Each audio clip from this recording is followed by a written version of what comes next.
only guarantee is that we will bring you, the listener, something to fall asleep to. Ladies, gentlemen, and variations thereupon, this is Modern Escapism.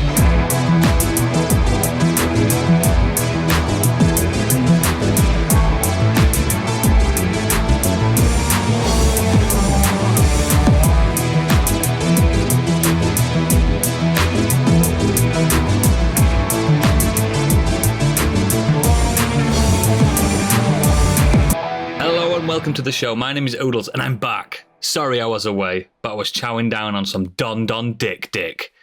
Joining me today, some call him Mike. I call him Podika Lewinsky. It's Gadget. Someone's been having some fun with a certain internet meme this week. I'm sorry. Also, he's my big cuddly bubba. It's Biggie. Hello. And also, release the Stig files. It's Stig. That's it. And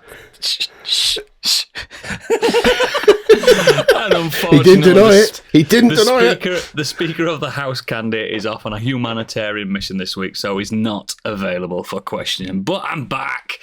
Very suspicious that Candy's away this week of all weeks, isn't it? When all this information's coming to light. We've had the congressional hearings and... I got a Snapchat from her earlier saying, it's warm in Mar-a-Lago. Sake. Oh, no. Listeners, if you don't know what we're talking about, you don't want to know what we're talking about. No, you don't want to know. I don't want to know. It's rude. It's naughty stuff. It's mucky stuff. How's everyone doing it? It's seen you all in ages. I know. I forgot what you look like. I've been to the races. You've been to the races. And I've discovered that I know shit about horse betting. I always thought you just pick whichever name you fancy and hope it wins. And that's how my daughter won a horse today. Yeah, I don't know how to win an horse race. All the ones I picked won F-all. Some of my mates are like, yeah, but it's this guy bred her. This guy's been training. I'm like, who the fuck's that guy? I ain't got a clue. I can see Biggie doing a full Homer Simpson and like looking at the call sheet. Well, he's the fastest. He's got to be the fastest. You're not far off it, actually. He's the fastest, comes in dead last. Yeah, I've never been to the races. I've never done it. I don't like it. No, I've been a few times. I'm bored. Nah. I've been to the dog races like on a work night thing. Dogs to greyhounds. Yeah, there's nothing more northern than that. That was a bleak one. It was the South Tyneside racecourse, so it's between South Shields and Sunderland, and it's like you've got to drive out of South Shields to get there, and as you're going, like the countryside just starts getting a little bit more Soviet as you get out there. It gets more and more decrepit. And then you come to this racecourse, which is basically just a fucking grandstand and a loop, and that's it. And you walk in, and there's two smells that you get immediately. Lambert and Butlers and Foster's. And everyone's fucking mortal there. And it was just terrible. Because I was driving, I had to be sober. I was just like, yeah, no. That's even worse. But the dogs well, I can confirm it is the same at this race course because literally after the first race, one of the jockeys, the horse went over the hurdle and fell off, and the guy behind me, where my daughter's standing right in front of me, went, "Yeah, job, cunt!" And I was like, Daddy, what's "Great, a cunt?" Thanks. Bless. Well, I listened to last Modern Escapism episode. The first time I've listened to it in about 3 years. Whew. Guys, that's great. You know, comedy's not optional. Sometimes you've got to be funny in a podcast. Why are you really? I don't. Stig, you look really hungover, mate. I am. You want to tell us about today's night out? Been out on the piss. Too much red wine. That's the fucker when you go out and you have a big pint of red wine. I can't drink that as a sesh drink. Just can't. It's good. I don't think it was planning on going on the session, and we're just watching boxing, and we went out, and then that turned into. Yeah, I don't think the red wine was the problem, Stig. It was all the drinks after the red wine. Yeah, it was definitely all the drinks after the red wine. Although all the masculinity being like, I'd have won that match, and then you all play fighting. Yeah, and then all of a sudden we're all naked. Yeah. No, Where was my invite? well, I mean, I felt a bit wobbly, on the walk into town from the red wine, but then just my mate for some reason he couldn't figure out what to buy everyone, so I just bought like 16 rum and cokes and just said, "Take one when you want one." How much does 16 rum and cokes cost? Oh, fuck knows. How many of them were you? One. 2. Just him and his mate. 6. 6. That's. I mean, at the very least, you should have got 18. Then that would have been 3 each. But Yeah, it would have been making sense, but Yeah. maths is off when you're pissed. Never mind. Anyway, do you know what? I got the news last time, but I want it live in my ears this time, and there's only one man that could do that. Coming in my ears, it's Biggie's breaking news. You may already know, but he doesn't, because it's time for Biggie's Breaking News. There's a hip hop song called "Coming in Your Ear" as well. Sing it.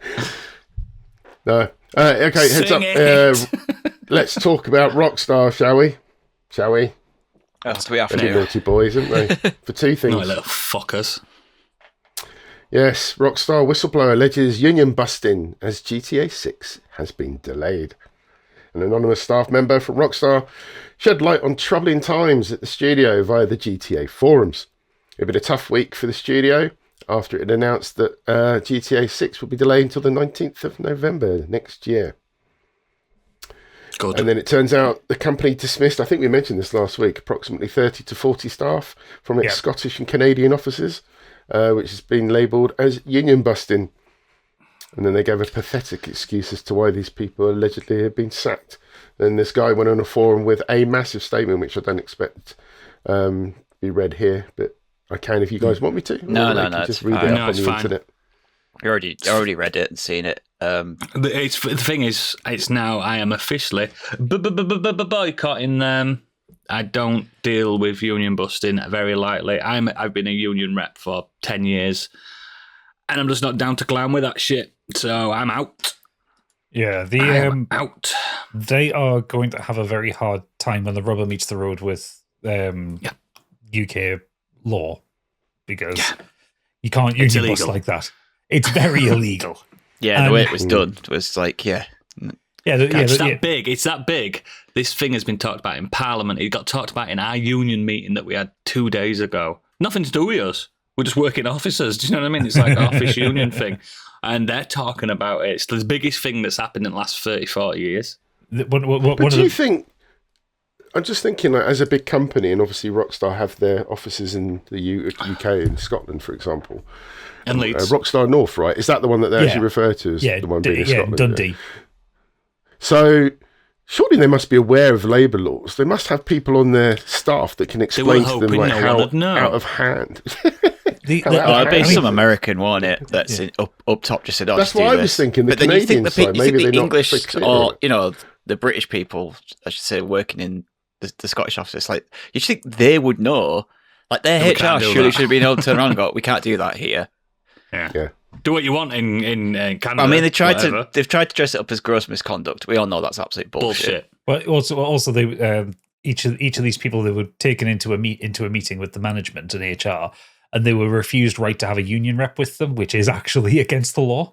Yep. Oh, as if. I didn't Oh, even they know weren't that. allowed to. They weren't allowed to see what this gross misconduct was. Yeah, they weren't presented with any evidence, which is against UK employment law. So It's yeah, mad, isn't it, that we've got Rockstar boycott before GTA 6. And that's what I mean. It's bad enough that they announced the delay, and we still know then. We know why they've announced a delay, because they they're want still it all gonna to make- die down.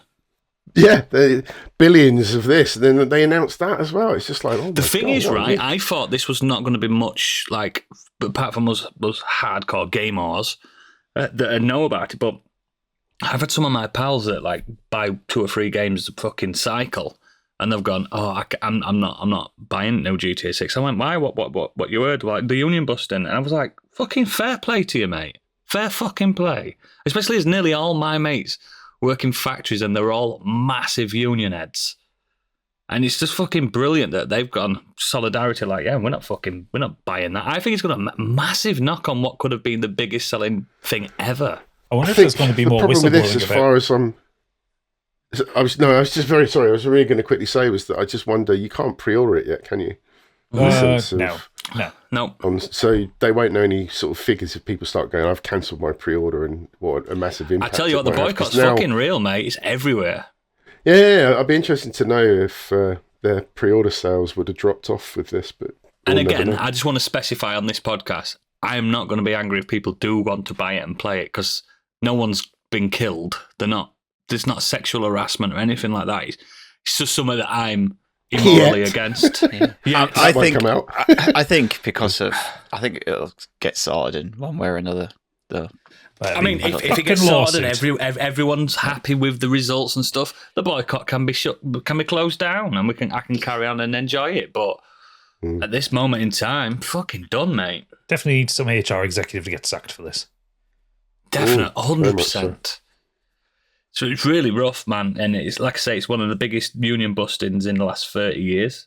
Well, yeah, because our employment law over here is pretty good, and union busting is a rare thing. It's not like fucking Do you know how hard it is to sack people that are unionised? It's how hard it is to sack people in general. Yeah, it's very difficult, and so it fucking should be.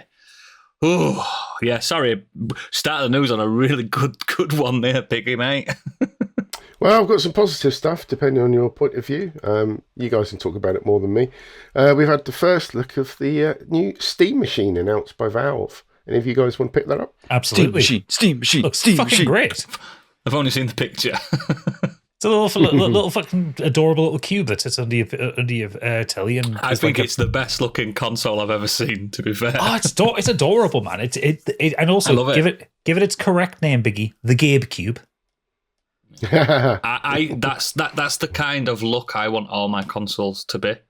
Yeah, Well, it's the Series X. The Series X is similar to that, isn't it? I think the Series X looks amazing. I Yeah. think it's the best current one by a massive. But you can change the front as well, can't you? Yeah. You can actually make it fit. Yeah, and if there's a fucking slime from Dragon Quest one, well, the Valve are going to release all the CAD files as well, so you can get anyone you know with a 3D printer like Candy to make you ones for it. oh my god! I think I've been contemplating getting a PC for many years. I think this could be my way in. Well, yeah, because it's an uncomplicated way to play PC games, and I need uncomplicated. Like, yeah, there'll still be occasions where you need to futz with the odd settings here and there because not every game will be optimized for it. But by and large, like 99% of the time when I play things on my Steam Deck, I don't have to play with the settings at all. Yeah, and I want an excuse to sell the PS5, and this is a great excuse to just completely get rid of that. Yeah. Plus, also, Steam's cheaper than PlayStation for games. Yeah, I Over know, my dead in body. the long run. Not for your dead body. Fuck that, man. Just sell it and get something better. I do wonder if PlayStation might pull back on putting their games on Steam because of this, though. I think. Like, why would people want to? Why bother getting a PlayStation if they're going to release their games on this all-in-one, this one machine now that you can play all your Xbox games, all your Steam games, and all your PlayStation games? Yeah, I'm always going to have a Nintendo as my side, as my side I'm sure hustle. that you'll be able to put mods and stuff on it as well. Yeah. Yeah. You can hook up a mouse to it and fucking keyboard, I bet. My only issue is with it is you can use it like a full Linux PC. Like you can do that with the Steam Deck. You can go into desktop. And I've used mode. Linux before, so I'm not fucking a failure. Do you know what I mean? That does come with some of its drawbacks. There is drawbacks for me with the Steam Deck and Linux, just because of. I mean, I don't know how they get around. It doesn't work the anti-cheat stuff if you want to play online stuff. Yeah, so like you can't That doesn't work properly. You can't play like Battlefield 6 online because it's got some anti-cheat program that needs kernel access to Windows. So yeah, you can't play that on Linux. But I think like specifically for Oodles' usage, it's perfect. Yeah, that doesn't matter to you, but for some people, it's going to be a. I could just sell me PS5, keep my DualSense, and just have another 5-6 years of fucking quality. Do you know what I mean? And all these indie games that I've missed out on, all this time. There's a lot of fucking I need weird games that I've not played. Native Xbox launcher for it though. I'm going to fuck about Xbox nonsense. Well, I don't want to play bloody. I don't want to play cloud. I wouldn't want to just be cloud based all the time. But that's what this thing. I'm going to keep my Portal. If I do need to play an exclusive, You can play I can stream it on my portal. It's They fucking win-win. They also announced a redesigned Steam controller, which I think looks great. It's basically just a Steam Deck with, with the deck bit cut out. It's just the two ends of a Steam Deck put together. And the Valve Frame, which is the new VR headset. I'm not interested in that. I want all three. And you'll get them all. Of course you do. Well, depending on the price, because I'm looking to upgrade my VR anyway, because like we've been playing the Quest 2 recently, and it's starting to show its age. I bet that feels like shit now, doesn't it? It's not bad. Like it's for most things, but it's like fine. But like Pip and I, like we play the escape the room puzzle game things. Yeah, and whoever's not playing watches it via casting to the telly. So they can see what I'm seeing. So Pip can see what I'm seeing. And it's now at the point where like the frame rate in the headset is starting to drop when you cast. Yeah. And it's starting to make me feel sick. So it's I'm getting my son the Quest 3S for Christmas. On his request, it's what he wanted because he absolutely rinsed that Quest 2. Yeah. Absolutely. So Microsoft named that. It's fucked. So yeah, I was thinking of getting a Quest 3S, but then I'm thinking, I'm going to look at this Valve one. Looks tidy. Yeah. No, go up. If you're going to get a Quest, though, Gadget, if you do it well, if you were going to get that one, you should go full bore. See what it is. Stig doesn't do anything by half, does he? No. They call him Stig Pro Max where he's from. But, and then there's also the rumours that Valve has put all this out now, which means there might be a Half-Life 3 announcement coming out. Because last time they released a bit of hardware, which was last time they did like a big piece of hardware, which was the Valve Index, their first VR headset. About 2 months later, they announced Half-Life Alyx for it. Yeah. So yeah, you never know. And it's also they announced 3 things on one day, so Valve can count to 3. The way I see it, right, there's only positives. The only positive you can really take away without seeing any price or anything like that is it's breeding more competition, and competition's great. Yeah, I think if it really is, especially with Xbox on its ass. Given the parts that are in the Valve Cube, if it's aiming for like kind of between £400 and £600, I think that's the sweet spot, because that's then competing with the consoles. Yeah. I think if it's 700, 800. If it's 700, 800, that's a much harder prospect for it. Well, you could just get a good PC, can't you? Well, yeah, and also like looking at the parts, the components that are going to be into it, it's like averaging around like a £500 PC. See, I don't. Hopefully, they don't mind taking a loss on some of them and making it a little bit cheaper to get. Valve always take a loss on their hardware because they make so much through the software. Yeah, some saying. I don't think I will get this jumping on this straight away because I don't need it right now. No, the series, like the Xbox, is going to see me through for a while. Just upgraded my PC. Like, I don't really need. Yeah, but you can see why someone like me. Yeah, would benefit from it. But for me personally, like as much as good as it is, I think maybe I'll just wait for the next version. See what happens. Yeah, see what happens if it gets dropped or anything like that. It might fall on its ass. It might tank. You never know. Unlikely, given how well the Steam Deck sold, but yeah. Yeah, it's unlikely, extremely unlikely. But I just couldn't, in good conscience, get that and keep the PS5. I'd have to get rid of it. At the very least, I don't like leaving tech doing nothing. Your desk would look nicer. Yeah, I know. Without that iceberg sat on the edge of it. I look at it now and it's just staring at me. It's gross. Get rid of it. Don't need it. There's no exclusives that I care about anymore. You know what I mean? Dumb. Cool. Next. Well, talking about big announcements, this hasn't gone down particularly well. Claire Obscure's Expedition 33's beloved soundtrack has been snubbed at the prestigious music awards. For the Grammys.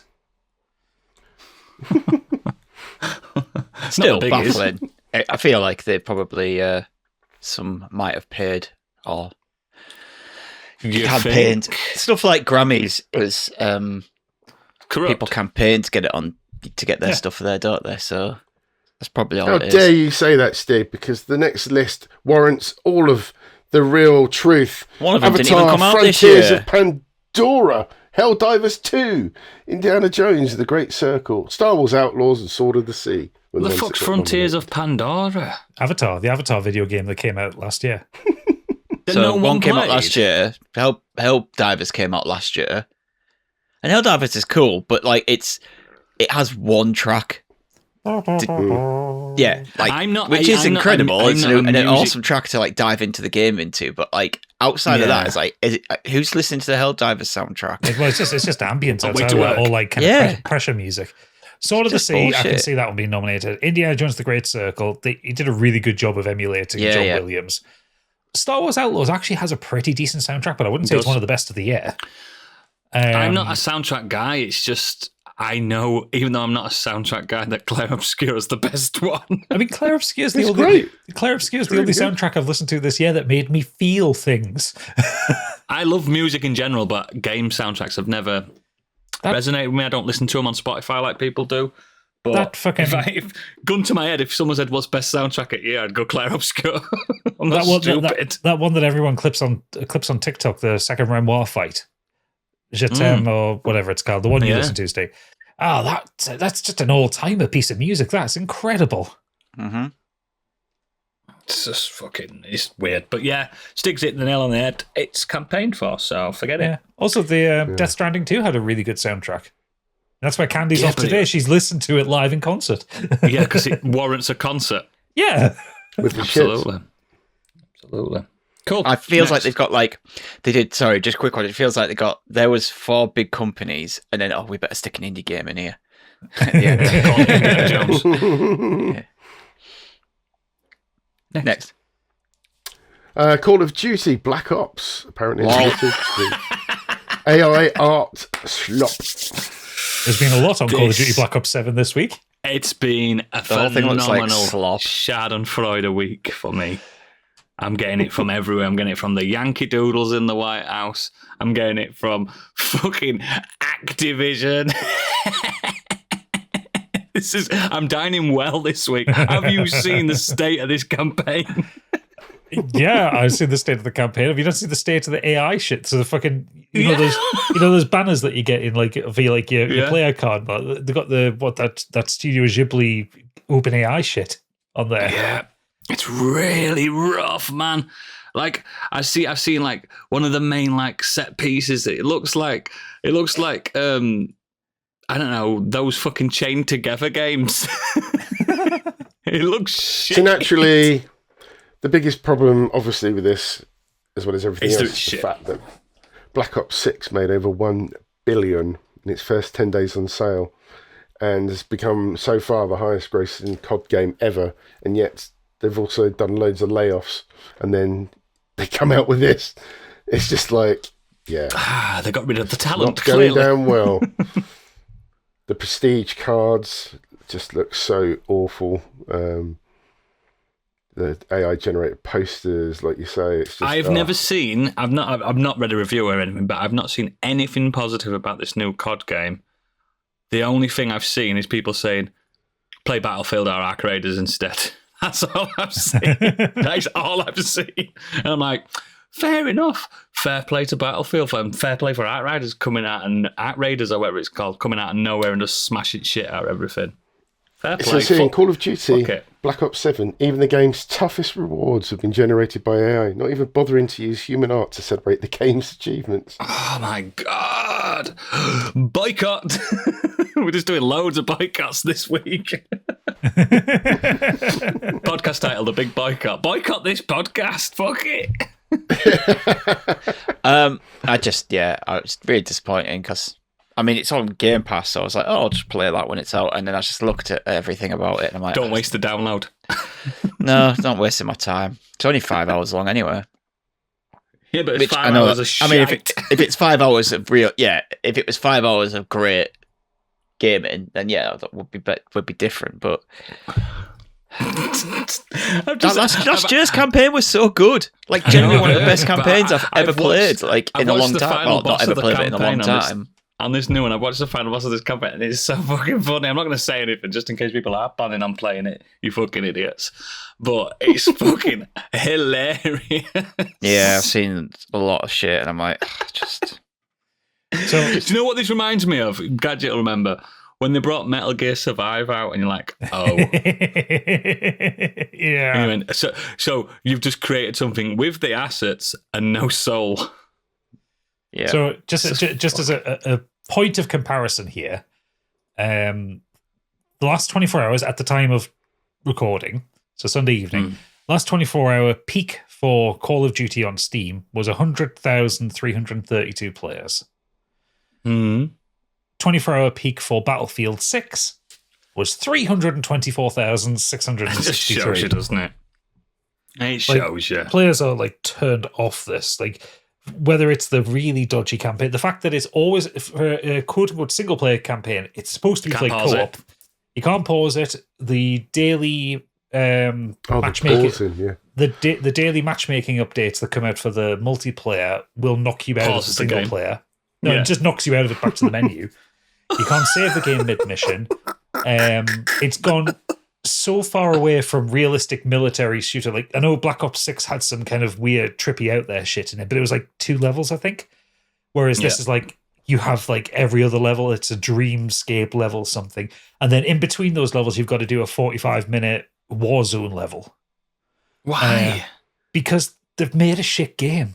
But that last campaign that I played that I reviewed on here was just a Warzone map. Yeah, they've done that again because it's awful.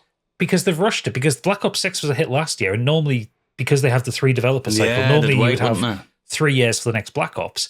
And all they've done is push this out quickly. So they've just done a load of Warzone maps. That's exactly what happened with Modern Warfare 3. That was supposed to be DLC for Modern Warfare 2, and then they pushed it out every year. Push it out every year, and it can't be done. Can't be done.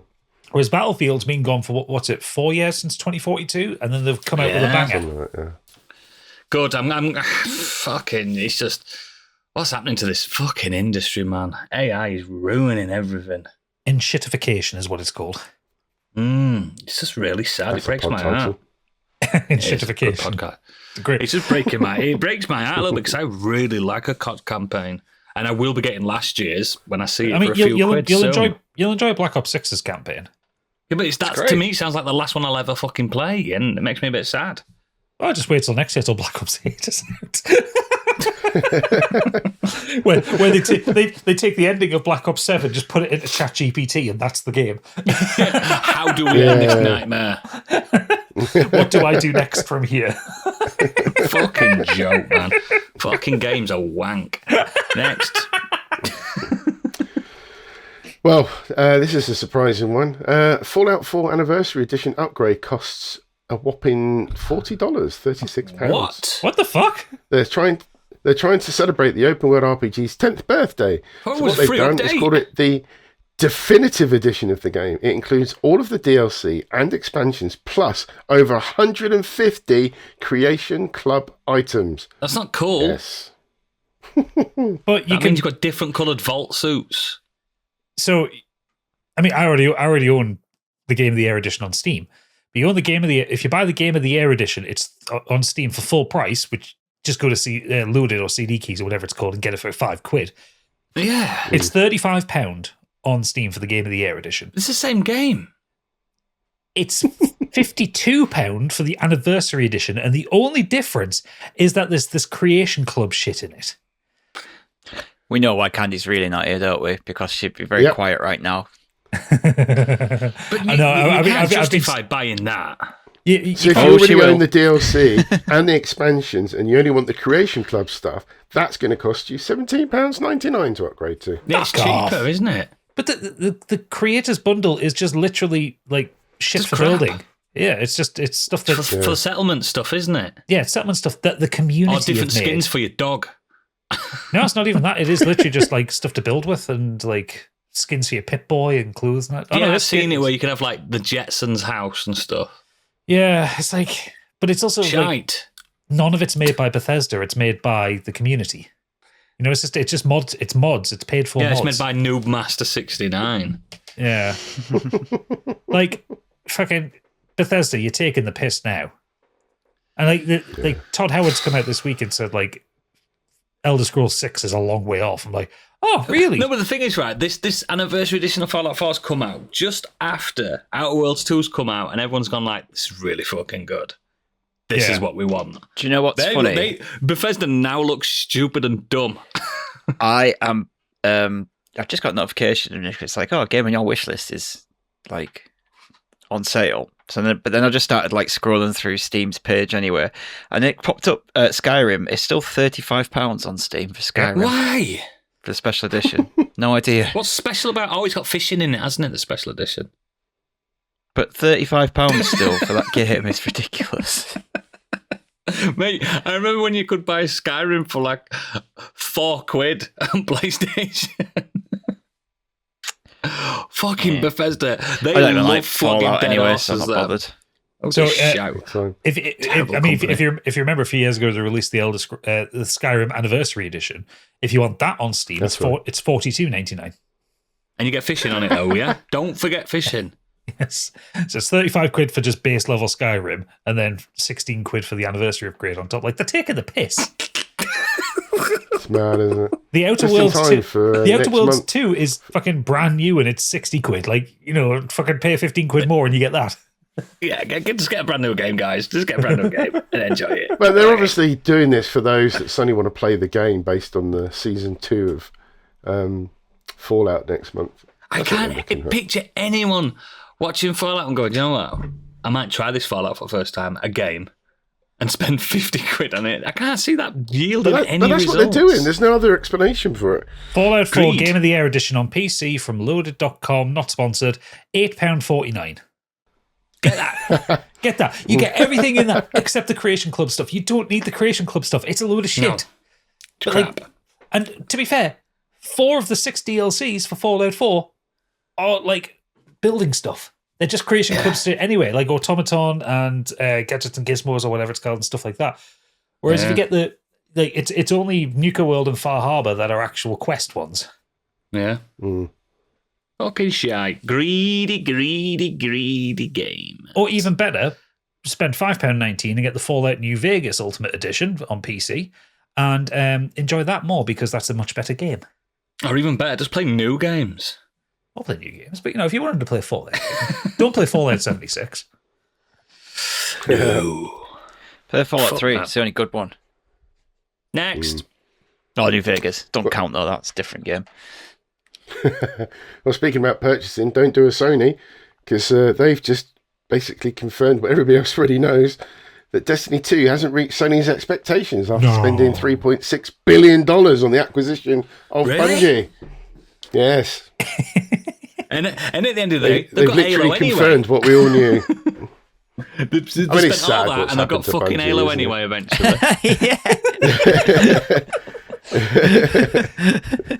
Poor old Bungie, they're just getting absolutely crushed now. They can't do anything right, whether it's Marathon, whether it's Do you know why? Destiny. I think me and Gadget both agreed on this a while back. We said, I think it was about 2-3 years ago, we said it's time for Destiny 3 to start. Yeah. And start again, get everyone fresh in. Because I really loved the start of Destiny 2. Loved it. Yeah, the Red War campaign was fucking great. I loved that. Amazing. And the first raid in the pyramid, all that stuff. Then it started getting... I couldn't keep up because... Even the first expansion was really good. That year one of Destiny 2 was brilliant. Brilliant. Everyone was in it. Everyone was loving it. We were all talking about Xur turning up. We were all talking about this. It was a fucking huge thing. It was a big thing.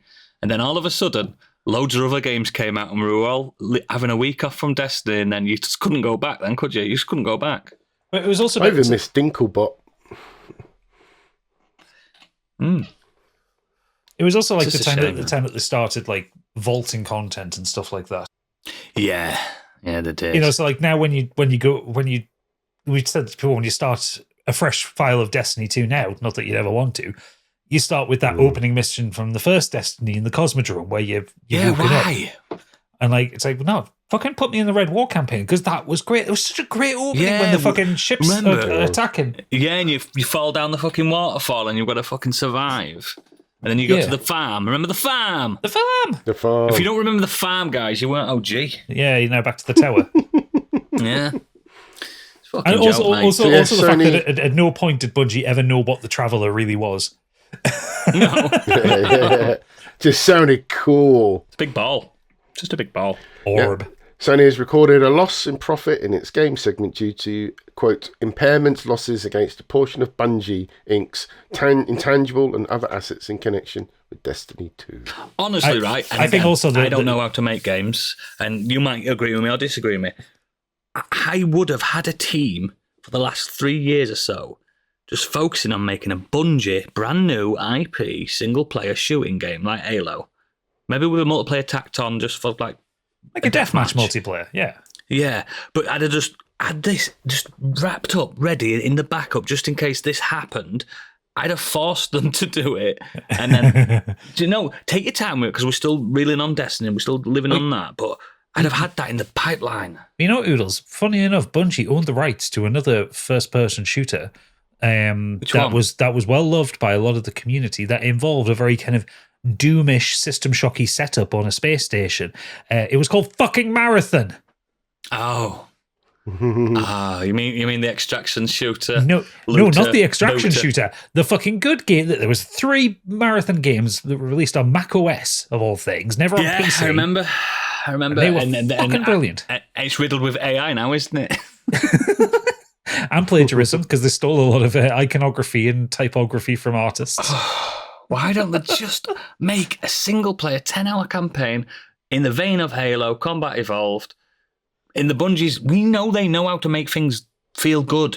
They know how to make guns feel good. Yeah, whatever complaints you can level at Destiny 2, the gunplay is fantastic in it. It's the best. Yeah. It's the best. Other than like Titanfall 2, probably, it's the best one for shooting.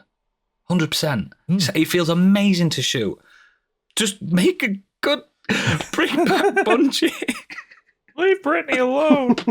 I'm going to get this new Halo when it comes out, just because I want something like that. I just want something. Yeah, something simple. Oh, God. Tell you what, though, that's not the end of it for Sony either, because they're now trying to silence a Concord revival project. What? That's right. There's one group that have been successful in reverse engineering the title Concord, enabling it to boot the game, connect to a lobby, and play a match. And then it quote here from Push Square says the title's current users in this post-closure environment probably weren't that far off from its all-time peak when it was publicly available. Oh, Candy's got the game. She's got it sealed. She has. Apparently, Sony already trying to shut this down, allegedly. So who knows what will happen with that. I like the fact that people are trying to do it. I'd love to work in Sony's finance department just for a week. Just to see. Just sweaty Japanese men going, I don't know what to do. I don't know what to do. While in the corner, Kaz her eyes were ripping a line of coke off a prostitute's back. Get me more cocaine. Fucking hell! They're not. To me, they think they think they're as big as something like Microsoft that can launch a console and go, you know what? Fuck it. We're still Microsoft. Who gives a fuck? They're Sony. They're not that. I mean, their biggest profits at the moment is Sony Pictures, isn't it? Rather than PlayStation. I think Sony Pictures and Sony Music is the only thing that's like yielding profit. I mean, a good chunk of PlayStation's profits come in from the live servicing, so it's basically held down as an MLB. Yeah, MLB's huge, isn't it? Those two are earning them the most at the minute. And then, the sales cut from buying Fortnite skins and shit through the console. Yeah, of course. It's just ridiculous, man. It's ridiculous. What's happening we're heading towards a crash, guys. We're heading towards a crash. Oh, you said that last year and it didn't happen. It's going to happen. Well, GameStop are preparing themselves for the crash because they've now started bringing back physical sales for the NES, the SNES, and the Game Boy games. Fucking hell. Sorry, what? Yeah, Candy threw this in here.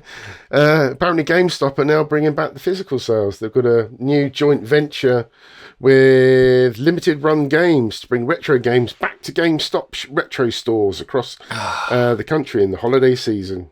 Well, across America. Yes. I mean, it's just random. I'm looking at the list of the games. There are 2 games on there that I would actually want to buy. Both of them are Worms games. Are they? They've got Worms Armageddon. So the list is A Boy and His Blob, Trouble on Blobolonia for the NES, Amazon's Training Road for the NES, Doodle World Redrawn, Jurassic Park for the Game Boy, Jurassic Park for the SNES, Jurassic Park Part 2, The Chaos Continues for the Game Boy and for the SNES, Kubo 3 for the NES, Rendering Ranger R2 for the SNES, Tailgator for the Game Boy, Tokitori for Game Boy Color, Trip World DX Game Boy Color, Witch and Whiz NES. They all sound shite. Worms for the Game Boy, Grey and Pink variants, Worms for the Genesis, It's for the Mega Worms Drive, is the only one that I like. and Worms Armageddon for the Game Boy Color. Yeah, but they're not the best versions of Worms Armageddon are Worms. The best versions of Worms was PC or on the PlayStation. PC. Yeah. Yeah. And you can get Worms on PC for a penny, I bet now. It just seems like such a weird venture for this. Like if they were getting like reruns of like Mario 3 or Super Mario World or Sonic or like the big name games, great, go for it, because like a lot of They don't retro get the license for that. No, but that's what I mean. Like a lot of retro collectors would go for those. But these games, who wants Jurassic Park Part 2? The Chaos Continues. Stig, because he loves that franchise and he believes in it still. Yeah, it sounds like one of the movies, games are right? shit. And the thing is, right, I've never even heard of limited half run these games do that. They did do some really cool like indie games that would never going to release, like modern day indie games, didn't they? Like what's that Miami one? Miami fucking Hotline Miami. They did that. Well, they did a load of those. Yeah, Limited Run just they'll partner with anybody to make a version of a game. Like right, slags. Well, no, but like Limited Run did the physical versions of Hollow Knight. You know? Yeah. That's what I'm saying. Then that's cool. Were they the company that got into trouble for a edition or something like that? Yeah, they did. Yeah, I forgot what that was now. There's something naughty. Like I'm looking at Limited Run at the minute. Like weirdly enough, they're doing a Switch version of Wolfenstein 2: The New Colossus. Like, why? That's cool though, because it's like a 50 gig fucking download on Switch. It's a lot of fucking gig. Like, yeah, I mean, the stuff that they do that works is like the really like obscure retro stuff. Like they've got R-Type Delta as a physical edition. Great. That is a great game. That's a great game. Heretic is a great game. That's the Witchy Doom one, isn't it? Yeah, or Wise. Was it Ease versus Trails East. in the Sky? East versus Trails. Yeah, East is good. Like, you know, when they do these like kind of really weird, obscure things, or they need to bring back like Panzer Dragoon or something crazy. Yeah, not fucking Worms Armageddon. Killzone Shadowfall. Killzone Shadowfall. I don't think that needs it. No. Next. You've ruined that. Big. Over to the world of film and TV. K-pop Demon Hunters 2 is aiming for a 2029 release on Netflix. Can't wait. And in case you're wondering why that's so far away, because just in case you're not aware, animated sequels take a lot longer to make. Hence the 4-year gap. I mean, the first film took a long time to make as well. Like, it's very detailed animation. You just didn't know it existed. That's the difference. Yeah. Also, I seen like a behind the scenes clip, and I found it like everything in it's hand animated. They didn't use motion capture for it. Is it? That's cool. Like they filmed the three lasses who are the singers because they're actual proper performers. They filmed them doing the dance routines, but then they hand animated it off those shots that they had. Oh, cool. Good. Well, take the time. Watched it, have you? They're not like they're not going to. I ain't watched it. No, I don't want them rushing. Don't want them rushing it out just because of the popularity. Take your time and stuff. Yeah. I don't think it's for me, Biggie. And the next film that hasn't been rushed, I don't think this was on anyone's bingo card, was Gremlins 3. I know. It's finally been confirmed from Warner Brothers. They've got produced by Chris Columbus, who penned the original film for director Joe Dante, and Steven Spielberg will be an executive producer too. It's unclear whether original star Zach Galligan will return or if the film will introduce a new generation cast. Oh, I'll tell you who's going to be in it. Finn Wolfhard. He's going to be the star of it. It's going to have no, not Chris Pratt. Ant-Man, Paul Rudd. He's going to be in it. Are they just going to do the entire Chris cast Pratt as the Mogwai? Entire cast from Ghostbusters. Yeah. And an SNL lady's going to be in it. Oh, one of them. I don't know. Or Kirsten Shaw. Yeah. Just use puppets. As long as they They're use not going to use puppets, puppets, are they? and not Yeah, CGI yeah, gremlins, Yeah, not. yeah. you know, make it look like Gremlins don't do. Because there was talk of like the third one originally, they were going to do an animated film. I was like, no, can't do that. We were going to do an animated TV series recently as well, weren't they? Yeah, We did get an animated TV series for a while. It wasn't very good. I am not a I mean- fan of Gremlins 2. Do not like that. I've not seen either of them. Gremlins 2 is great. Both Gremlins films are great. So shut up. Great. I like the first one. Not a fan Shut of your the whore Second mouth. one's The great. second They just throw everything at it. Like that Key and Peele. Key and Peele sketch. You want that in? It's in the movie. You mean a sexy gremlin? It's got a makeup on? Oh yeah, it's in the movie.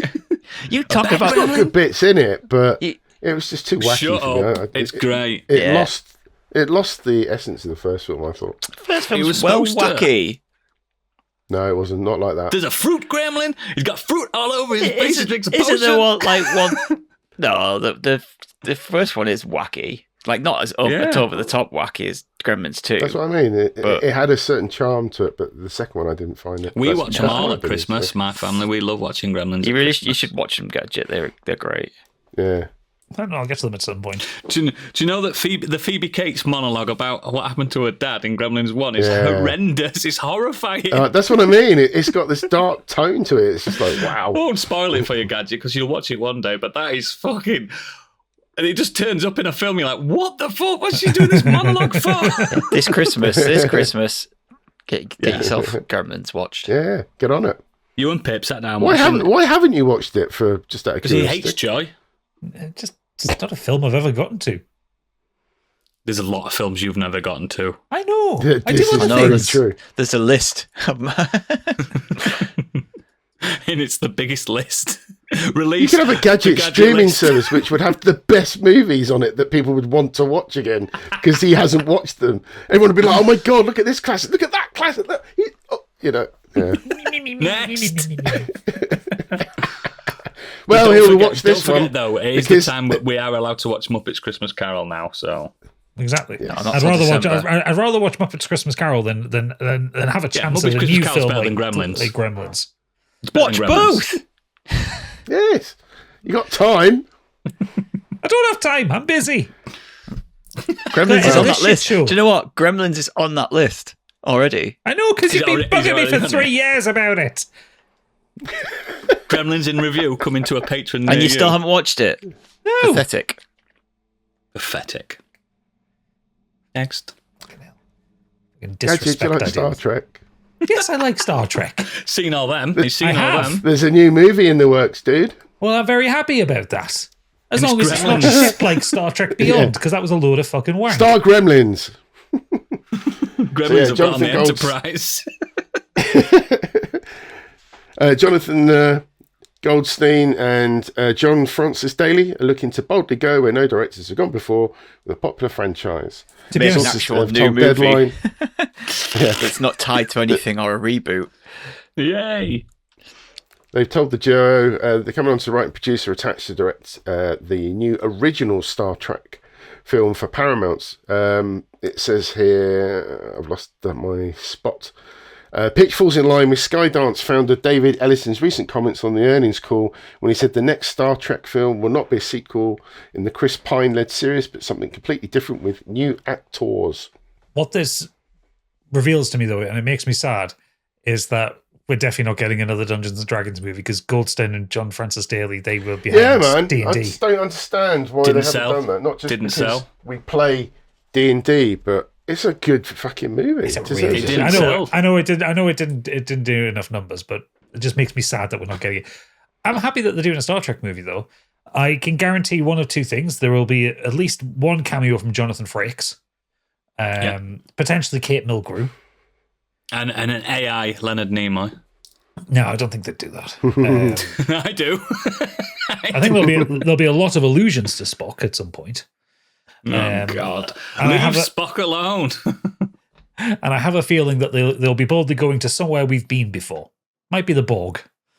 I reckon they should just forget all that and just get fucking Cisco. Just get fucking Deep Space Nine. Just do a film about that. Go what's beyond the wormhole. Let's go there. Fucking Yeah. hell. Fuck up the see what's Dominion. cracking over there. Because the Dominion were destroyed, they were sent back through the wormhole. Exactly. And yet everything and since then, everything's been prequel or reboot. It's like, do something. I mean, I love Strange New World, but it's still stuck in And the fact an that it era can't go that any further. you can't go further with, yeah. Yeah, 'cause You at some can't point- boldly go. At some point, he has to die.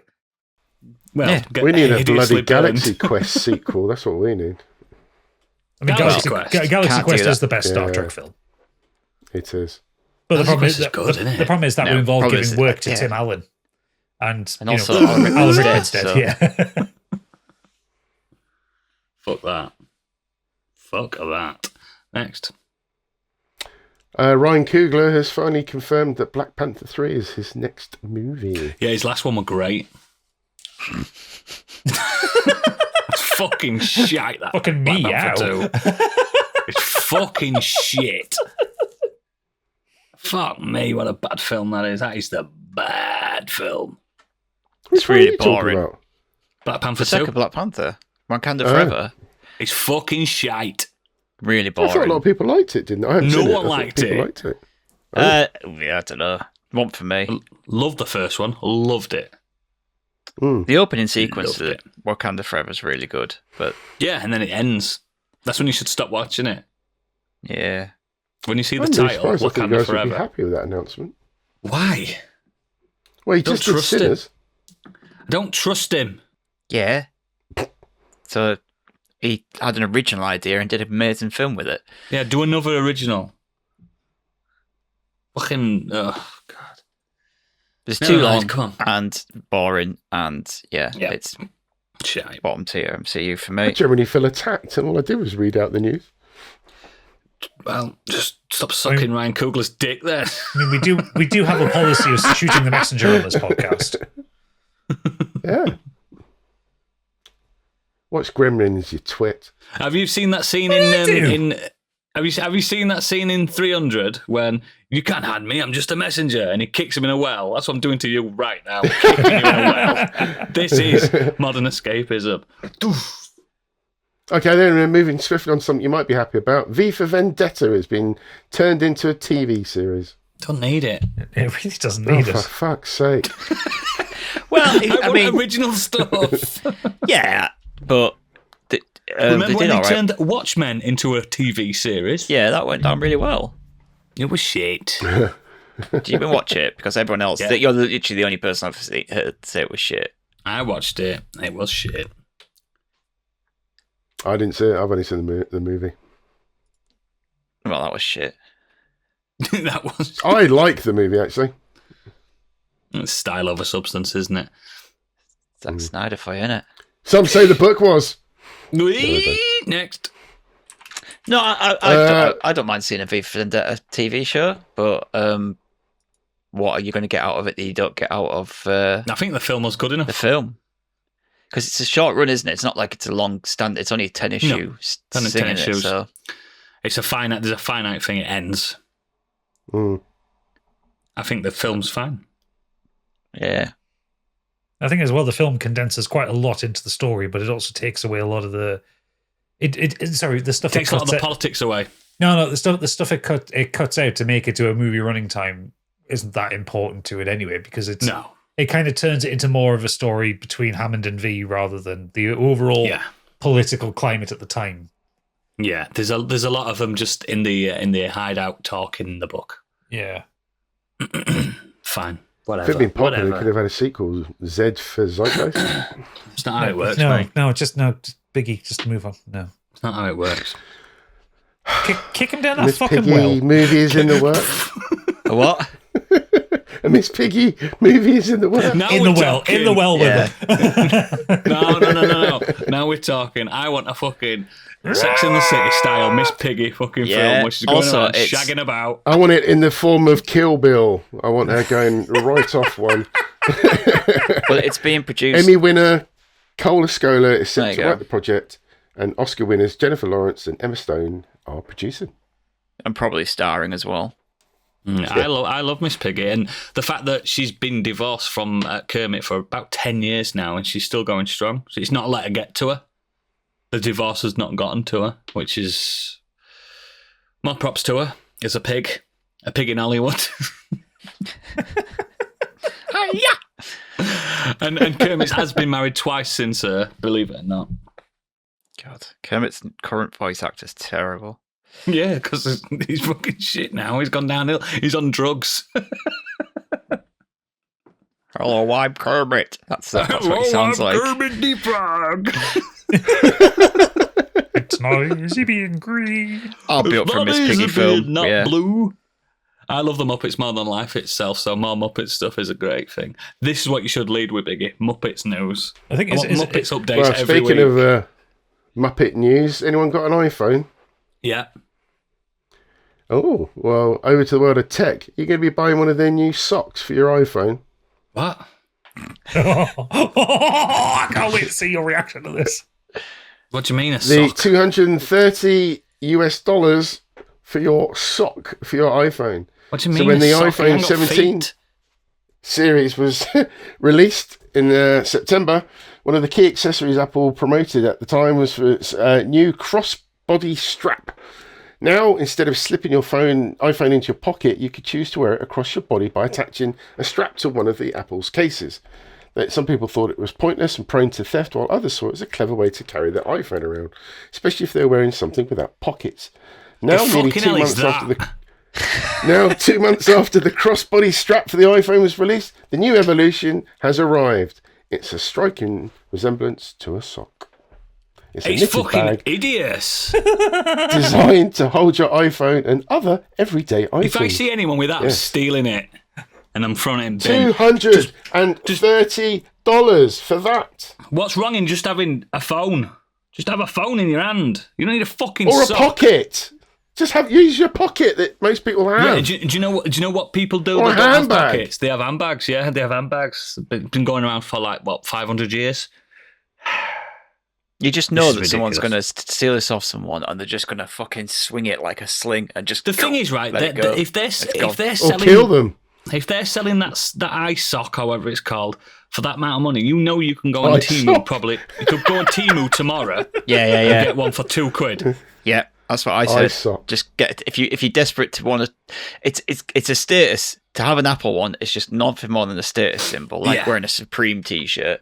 But if Fucking you really Supreme want, T-shirt, don't get me started. if you want, and that's why I mentioned it. But if you want to fit in, then people will just go buy Temu versions. It's like that Balenciaga bin bag you can buy. Yeah.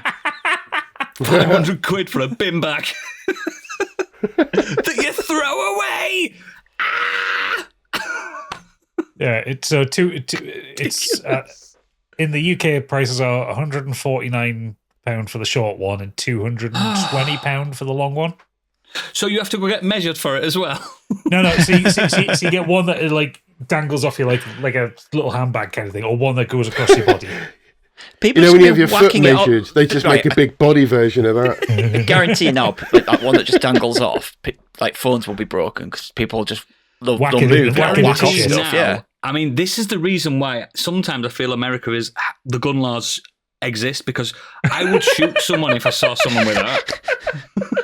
you probably put your gun in I it. wish I could have been at the board meeting when they revealed the Pull it eye out your sock. sock. I bet you think there's a phone in this eye sock, eh? Nope. Fucking Steve Jobs rolling in his grave going, I wish I'd have thought of that sooner. So the designer behind this is the brand Izzy Miyake, he was the one that made all of the turtlenecks Is he on for acid? Jobs. He's a Japanese fashion designer, maybe. And he's on acid, yeah? Yeah, so $139.95 for the short one and $219.95 for the long one. The problem is also the long one looks like a fucking the mankini thing that Borat wears. Does. I have a sock. It's just like, I always tell people, I see people like all the time, like, why have you got an official Apple phone case? It only costs £49. I went, yeah, mine costs £3. Does the same fucking thing. It's just a case, man. True. Oh, Have you seen the God. quote for what inspired him? Have you seen this? No. Capitalism inspired him. Miyake drew inspiration from a piece of cloth and was born from the idea of creating an additional pocket. I think capitalism's gone wrong. one of the best comments I've seen on this was, "This is what happens when you run out of ideas, but not confidence." That's beautiful. Like, no one thought, do you know what? We can do it, but should we? And they've just gone, yeah, let's fucking do it. Because these fucking idiots in Beverly Hills are going to buy them. They're going to go fucking mad. I seen a TikTok of some guy who went on opening day to the London Apple store, the one on Regent Street, and bought 2 of them. Well, I hope his fingers fall off or something. I just don't like it. I don't like it. I love having an iPhone. I love the ecosystem. I get the cheapest iPhone because I'm a cheapskate, and I don't do it for any fashion. I put it in a black fucking plain case. It's just black. Yeah. I always get the black one. Mine's always I don't black do as well. anything. Yeah, I never do anything. I'm using the case that funky. came with the phone. Yeah, you use that until it fucking dies. Until it dies, and then I'll buy another case. Yeah. Just fucking grow up, people. Capitalism went fucking wrong. Oh, God. Oh no! Anyway, I've been next. waiting all week for you to hear that. That's angered the fuck out of me. I was constantly watching the tech channel and Discord to make sure no one posted about it. I was actually going to use mod powers and delete any posts because I wanted to see your Live reaction. reaction. And you did not disappoint, Doodles. It makes I me generally sick. thought he knew about it. No, it makes me sick. Like, it used to make me sick. Like, oh, why are people buying MacBooks instead of Toshiba books? And now I know why people buy MacBooks. It's better than a But Toshiba this- book, yeah. Yeah, this has got no practical fucking reason for it whatsoever. I just wish I was there at that board meeting. Just how many people were trying to just stifle I don't think there was a chuckles and board just meeting. like, I this is genuinely insane. think at this point, since Steve Jobs passed, they've just sat on beanbags and gone, and think they'll buy this? Yeah, they'll buy that. Release it. Hang on, Release it. anyone thought of an beanbag? Wait while the fucking chinos turn up. Because I tell you now, I've seen the tour of that campus and they're all wearing chinos. It's ridiculous. Put your phone in your chinos and it will charge your phone. It won't give you testicle cancer. We promise. Coming soon. Great. Testicles. Testicles, yeah. If you've lost a testicle, buy one off us. Pop it in. Fucking next. It's got Bluetooth and everything. Good, man. It's got Bluetooth. It rumbles when your wife's ovulating. It's time to go in. Oh God. Get rid of this world. We've gone in the dark timeline. When did that begin? Can't wait for the Red Hot Chili Peppers to walk around with the eye sock cocks. I can't. Well, So, say that again, Biggie? Been anyway. What did you say there? Nice try. Damn it. Damn it. Could have been a great sample. Damn it. Next. Okay, well, over to the Weird World Web, which can't get much weirder than That that. wasn't the Weird World Web. No. Ferry firm apologises as porn screens to passengers. We're talking. A ferry company has apologised after children were left screaming when pornography was screened on one of its No ships child bound for was Sussex. screaming. They were like that.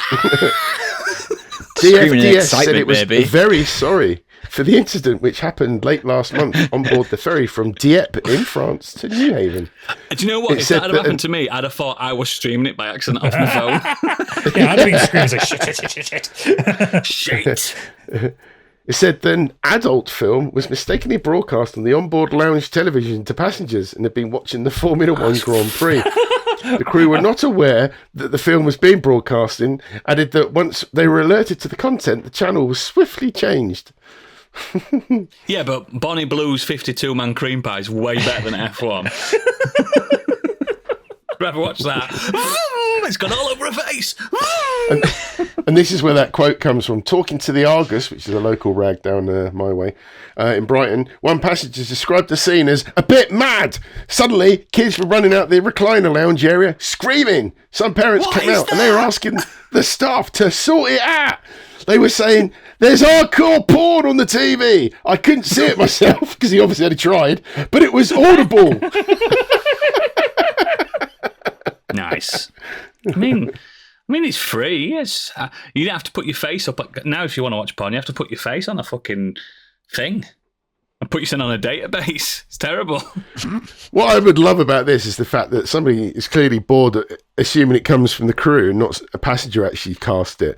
They must be a crew member. They've got to be a crew member who's obviously sitting in his office on the ferry just watching porn, then has accidentally hit cast, I assume. What if he were having a wank and he's had it in one hand and he's hit cast back? He's like, oh, God! And it's too late, and it's like vinegar strokes, and it's too fucking late. I think you're overthinking this. I'm just trying to defend myself when it comes to court eventually. Oh, okay. Sorry, sir. Oh, that's brilliant. That's fantastic. I still can't imagine people screaming like in terror, like it's fucking horror. Well, I guess it depends what was happening on the film. It's a Scheiße. Yeah. Depends what it was. Yeah. Dude, what the fuck is Depends wrong what with it German was. people? Daddy, there's a plumber there, but he's not getting much work done. She's stuck in the washing machine. Apparently they're related. Fuck's sake, move on.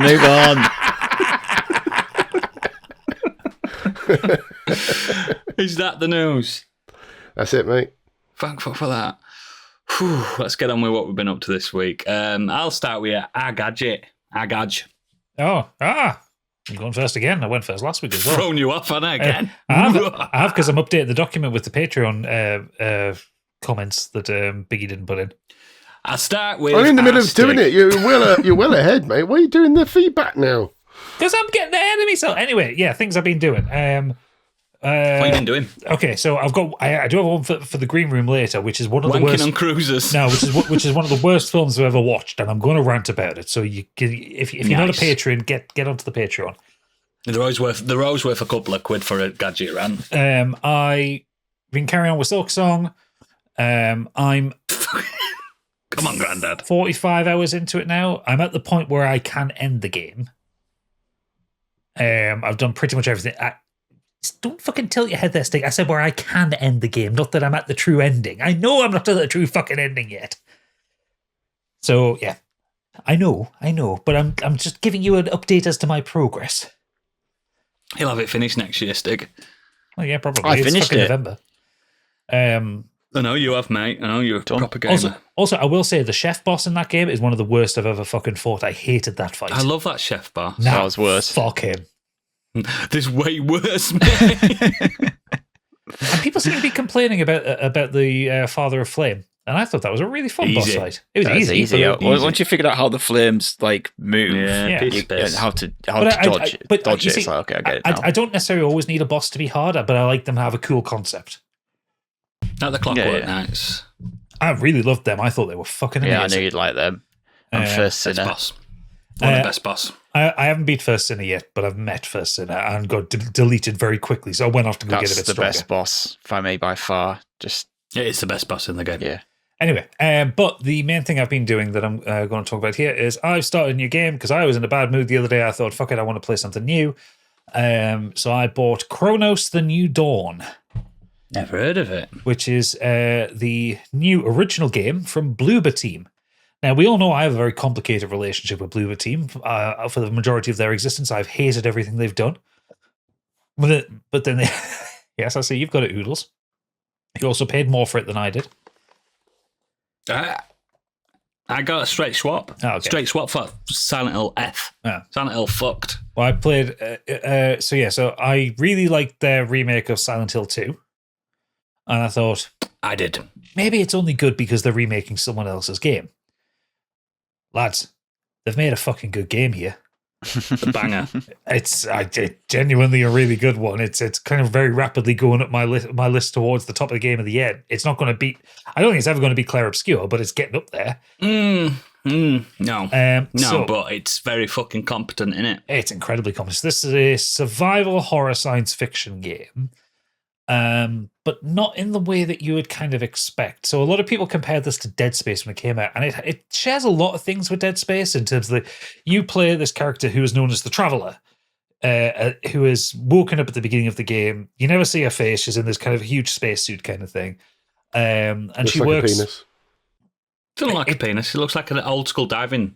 Yeah, thing. it's an old school diving bell.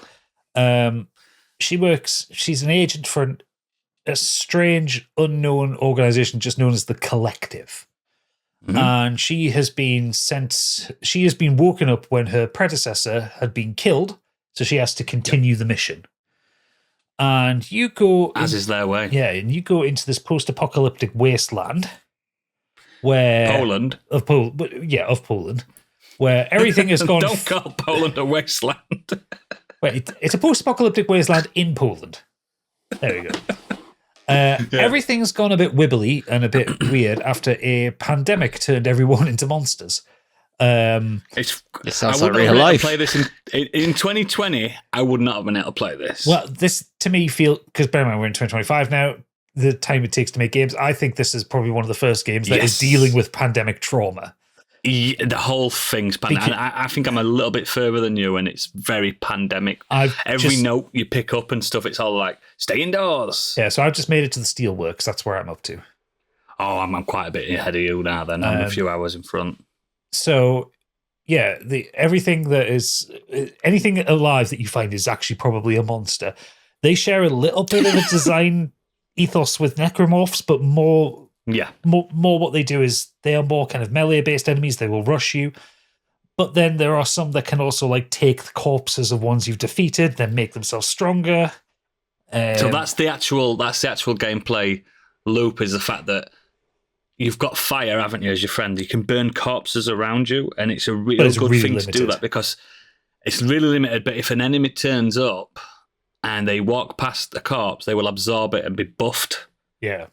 To a point where, and Gadget's going to allude to the fact that there's not much ammo in this game. There is not much. So I don't think this game is particularly scary. There's nothing in here that's scary. I've had like one or two jumps where an enemy suddenly bursts out of something. Fine. I've never felt scared. I've just felt oppressed. Yeah, it is full of atmosphere.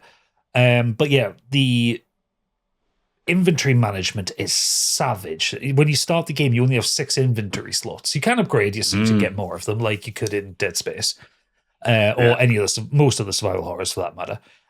But yeah, you can only carry 6 things, and that includes your ammo and your health kits, and keys and objectives. Like a key takes up a slot. So she ain't got no backpack, has she? No. As you go, you find kind of the corpses of other travelers that have made it so far. What you are looking for in this, you are looking for points where you can time travel back to the 1980s. The 1980s in Poland, when this pandemic was first kicking off, because you are harvesting the essence of people who are deemed historically important. The significant ones. Yeah. Now, the first one I've found is a fucking whacked out conspiracy theorist who apparently was right about everything. He was. And you found him because he accidentally saw a time-travelling traveller and started drawing it. Well, I didn't know that, Oodles. You've gotten ahead of me there. I didn't know that. No. You'll just miss some of the files that talks about him. He saw one, and that's why his conspiracy kicked in. Right, okay. Either way, this game, a lot of people compared it to Silent Hill. A lot of people compared it to like a lot of like Dead Space. Now, I feel like this sits more in an Alan Wake 2 kind of place, because without getting into spoilery stuff, it's very weird. There is some kind of cross-dimensionality stuff. There's time travel stuff. The combat is, I don't want to say it's frantic or frenetic. It's very considered, but it takes a lot to put some of the enemies down. And you can very quickly go through all of your resources in a 3-way fight. And you can loose a full clip on one enemy. Yeah, because some of them have like got bits of them which are armored, but then it's not really highlighted where it's armored and where it's not. The first boss took me about 3 attempts to do because I just kept running out of ammo. I think it took me 2, but only because I didn't realise the significance of fire using the fire and it doubling your attacks when it's on fire. Yeah, so I really, really like this game. I'm about 4 or 5 hours into it. I think Oodles about 6 hours into it. Yeah. It's got one of those stories. The way it's telling its story is definitely show, don't tell. There is not a lot of context being given for things, but like any good survival horror game, you go to a new area, you get your little save point with your save machine and all that, you get to upgrade your suit. Then you're put into a very small contained area where you loop around yourself 2 or 3 times and then you come back to where you started, and that's how you leave the area. I like that. Yep. And again, that's very much how Alan Wake did it. That's how Silent Hill does it. You also can't get lost because there's a compass. There is a compass, but there's not a map. There's no map. There are secrets. There are secret doors, and sometimes the cats are a big thing in this one. Weirdly enough, she will stop and pet every cat, and every cat has an upgrade for you, which is weird. Yeah, I don't know why the cats have upgrades. My cat doesn't have upgrades for me. I've now collected 8 cats, and if I'd not collected those 8 cats, I wouldn't have been able to beat a boss that you're coming up to very soon, Gadget. Oh God, I've got 4 cats. You need to go back and find cats, mate. Oh, you can go back. But no, it's got a really, really brilliant visual style, a really fantastic synthy soundtrack. Yeah, I didn't realize that. It's got it. Do you know the whole? For a while, I was playing it, and I was thinking, what the fuck does this remind me of? It reminds me of 12 Monkeys, the film. I can see that.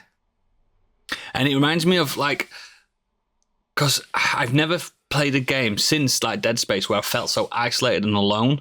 Yeah. And there are NPCs in this. There are humans that exist, but they're so few and far between. You just feel so fucking alone and isolated. I was going to say, and you don't know who you are underneath this suit and stuff. No, in like the 4 or 5 hours I've been playing this, the traveler has spoken to 3 other people. Yeah, that's what I mean. There's not many, but they do exist. Yeah, there is a lot of interesting lore going on. There's a lot of, like, you'll walk through when you time travel, you walk through apartment buildings, like kind of as the collapse is happening. And you'll hear like through the doors like children crying because they don't know where their mother is, and it's like heartbreak and shit. Yeah, he does a really super cool thing for world building as well, because everything's in Polish. But if you aim the camera at the Polish writing, it translates it to you instantly. Yeah, I like that. And I think that's fucking brilliant, because you're not losing anything by thinking, what does that say? Yeah, because that's like the thing you get with like Japanese games, isn't it? Where they've got like kanji you don't text. know what it's saying. So it's fucking ridiculous. Yeah, it's so good. Yeah, I really like it. I reckon it's going to be longer than I thought as well. Because I looked on how long to beat in about 12 hours. 12 hours? Yeah. Okay. That's I'm about 6 or 7 in now, and I don't think I'm halfway through. Main story 14 and a half hours, main plus side missions 18 hours, completion is 28 hours. So yeah, fucking hell. Yeah. I don't feel like I'm anywhere near halfway through. It's a chunky game, and you can get it dirt cheap. It was never full price anyway, never 70 quid. No, I got it on CD keys for like 28. Yeah, man, it fucking really surprised me, and it's made me feel a lot better after. And again, I apologise, but I didn't like Silent Hill F at all, really. I mean, your complaints of Silent Hill F are entirely valid. Even in your video, you said it. You said what I didn't like about it without me even telling you. You said you knew people wouldn't like this about it. Yeah. But this is what I want from my horror games, my survival horror games. I want this, and it's one of those. You're gonna dig it, Stig. You're gonna fucking dig it. Eventually, I know you love it. I know you love it. One day you'll get to it. I don't know if it's on Game Pass or anything, is it? I don't think it is. It's not. No, it's not on Game Pass. I think Biggie, you'll get a lot out of it as well. I think. Biggie, it's definitely up my street. I still got Silent Hill 2 to play at the minute. I think what's worth also remembering, and Dead Space remake. Oh, what it's worth remembering. Yeah, is I've started Dead Space. It's a slow game. Like, it's very slow. It's like the traveler doesn't walk very fast, and you can run, but it's like not very fast. It's not very fast, but also I think part of the tension in the game is the fact that it is slow, that you are walking from place to place quite deliberately. You're in a fucking tank suit. And did you get the free skin that you got for buying the game? The skeletons, the pumpkin skin. Yeah, I got the. It's frightening. I got the digital deluxe edition because it was only like £2 more. Yeah. But I haven't used any of that because I'm recording it for a video, because I can see a video essay coming out of this. Oh, that's why I told you to get it, because I went, as soon as I started playing it, I was like, and then I was reading the logs, I'm going, oh, this is Gadget. This is a Gadget game. I felt like I was beta testing a Gadget game. It's very much a me game. Like, this is right. I had to tell you, I had to go, you're going to love this. And I'm glad you do. And like, weirdly enough, because like I said, it makes me think of Alan Wake 2. It's making me want to play Alan Wake 2 again. But without spoiling anything, I still hold on to the fact that it is a very Dead Space game. You'll see why soon. Oh, fair enough. It's really Dead Spacey. Yeah, that's me for this week. Cool. We'll go on to our Stegosaurus Rex. So just two things then. Since Candy's not here, let's fill some space up because they're both worth talking about. I started and watched the first 3 episodes of Pluribus this week, which is Vince Gilligan's new TV show on Apple What's TV. It called, sorry? Pluribus, sorry. Pluribus. I've never heard of it. Ribus. Pluribus. Oh, Pluribus. Pluribus. Like the Greek. Yeah. For one. Yeah, it would help if I'd said the name right. Pluribus. Pluribus. Yeah, it's a black comedy drama. It's stars Rhea Seehorn, and it's obviously set in Albuquerque, New Mexico, because why wouldn't it be if it's Vince Gilligan? And yeah, it's kind of like a post-apocalyptic science fiction show where everyone in the world becomes a hive mind, apart from a small number of people, and Carol, Rhea Seehorn's character, being one of them. So everyone in the world is now connected by one hive mind, and she isn't, and it's kind of centered around her dealing with the fact that this has happened, and it's really good. I think it's really, really good. Has Vince Gilligan really made anything bad though? I don't think he has. No, He made Breaking Bad. He did the best episodes of X-Files, Breaking Bad, Better Call Saul. Yeah. It's just onto a winner, that man. I'm gonna watch. I didn't know this existed, mate. it's on Apple TV. Yeah, it's so by the time this comes out, there'll be 4 episodes of it. Phenomenal. And yeah, it has a comedic side to it as well, so it's not all serious. She some of the stuff that she comes out with is very funny. Some of the put downs, because they're not aliens. They're not, and it's not it's weird to describe what this hive mind is. But they are trying to please her, trying to get her on side, trying to figure out what makes her different, and how they can change that and bring her into the hive mind eventually. So she's. I wonder if it's linked to the fact that the Pluribus in Greek mythology is a cult obsessed with certain god, and they're all in the same. Yeah. That's why it's called that. That's Bleep this out if it spoils anything, because I've not seen it, but I read somewhere it's like the hive mind, everybody else is happy and she's quite depressed, so that's why her character I think the everybody. tagline is like the most miserable person in the world wants to change it for the happy. I don't know, for the most happiest people. That's what they say about ants, isn't it? Ants don't get sad. Like she is like, and you understand though.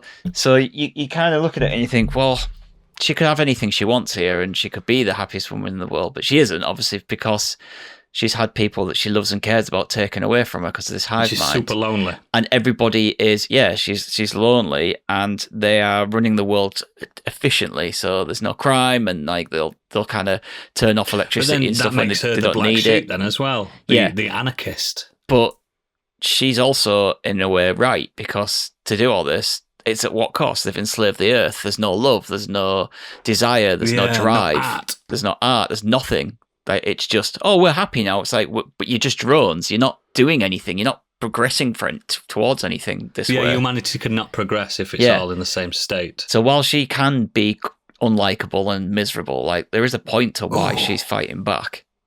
I love the sound of this. It's really good. And obviously it's Vince Gilligan, so it looks incredible. And there's some of the shots in it, it's like, you look at it and you go, straight away you kind of look at the style and the way certain scenes are framed and everything. You're like, it's definitely... Great dialogue as well. He's good at dialogue. Yeah. But it's definitely... I forgot he directs it as well. So I know he writes it, but I didn't realise he directs his best episodes of everything. Oh, this is... I'm glad you fucking brought... I did not know this exists. I'd not seen any adverts for it whatsoever. Yeah, it's really good. That's fucking badass. Well, it's Apple TV, innit? They don't like to advertise anything. No, but I've got they just get everyone else for Apple TV. They just get everyone to to talk about it, and that's how it seems to spread. You never ever seen ever. Yeah, Apple do these great shows, and they just don't seem to. And then you go to you see award ceremonies, and like the morning show wins all these awards, and you're like, what the fuck's the morning show?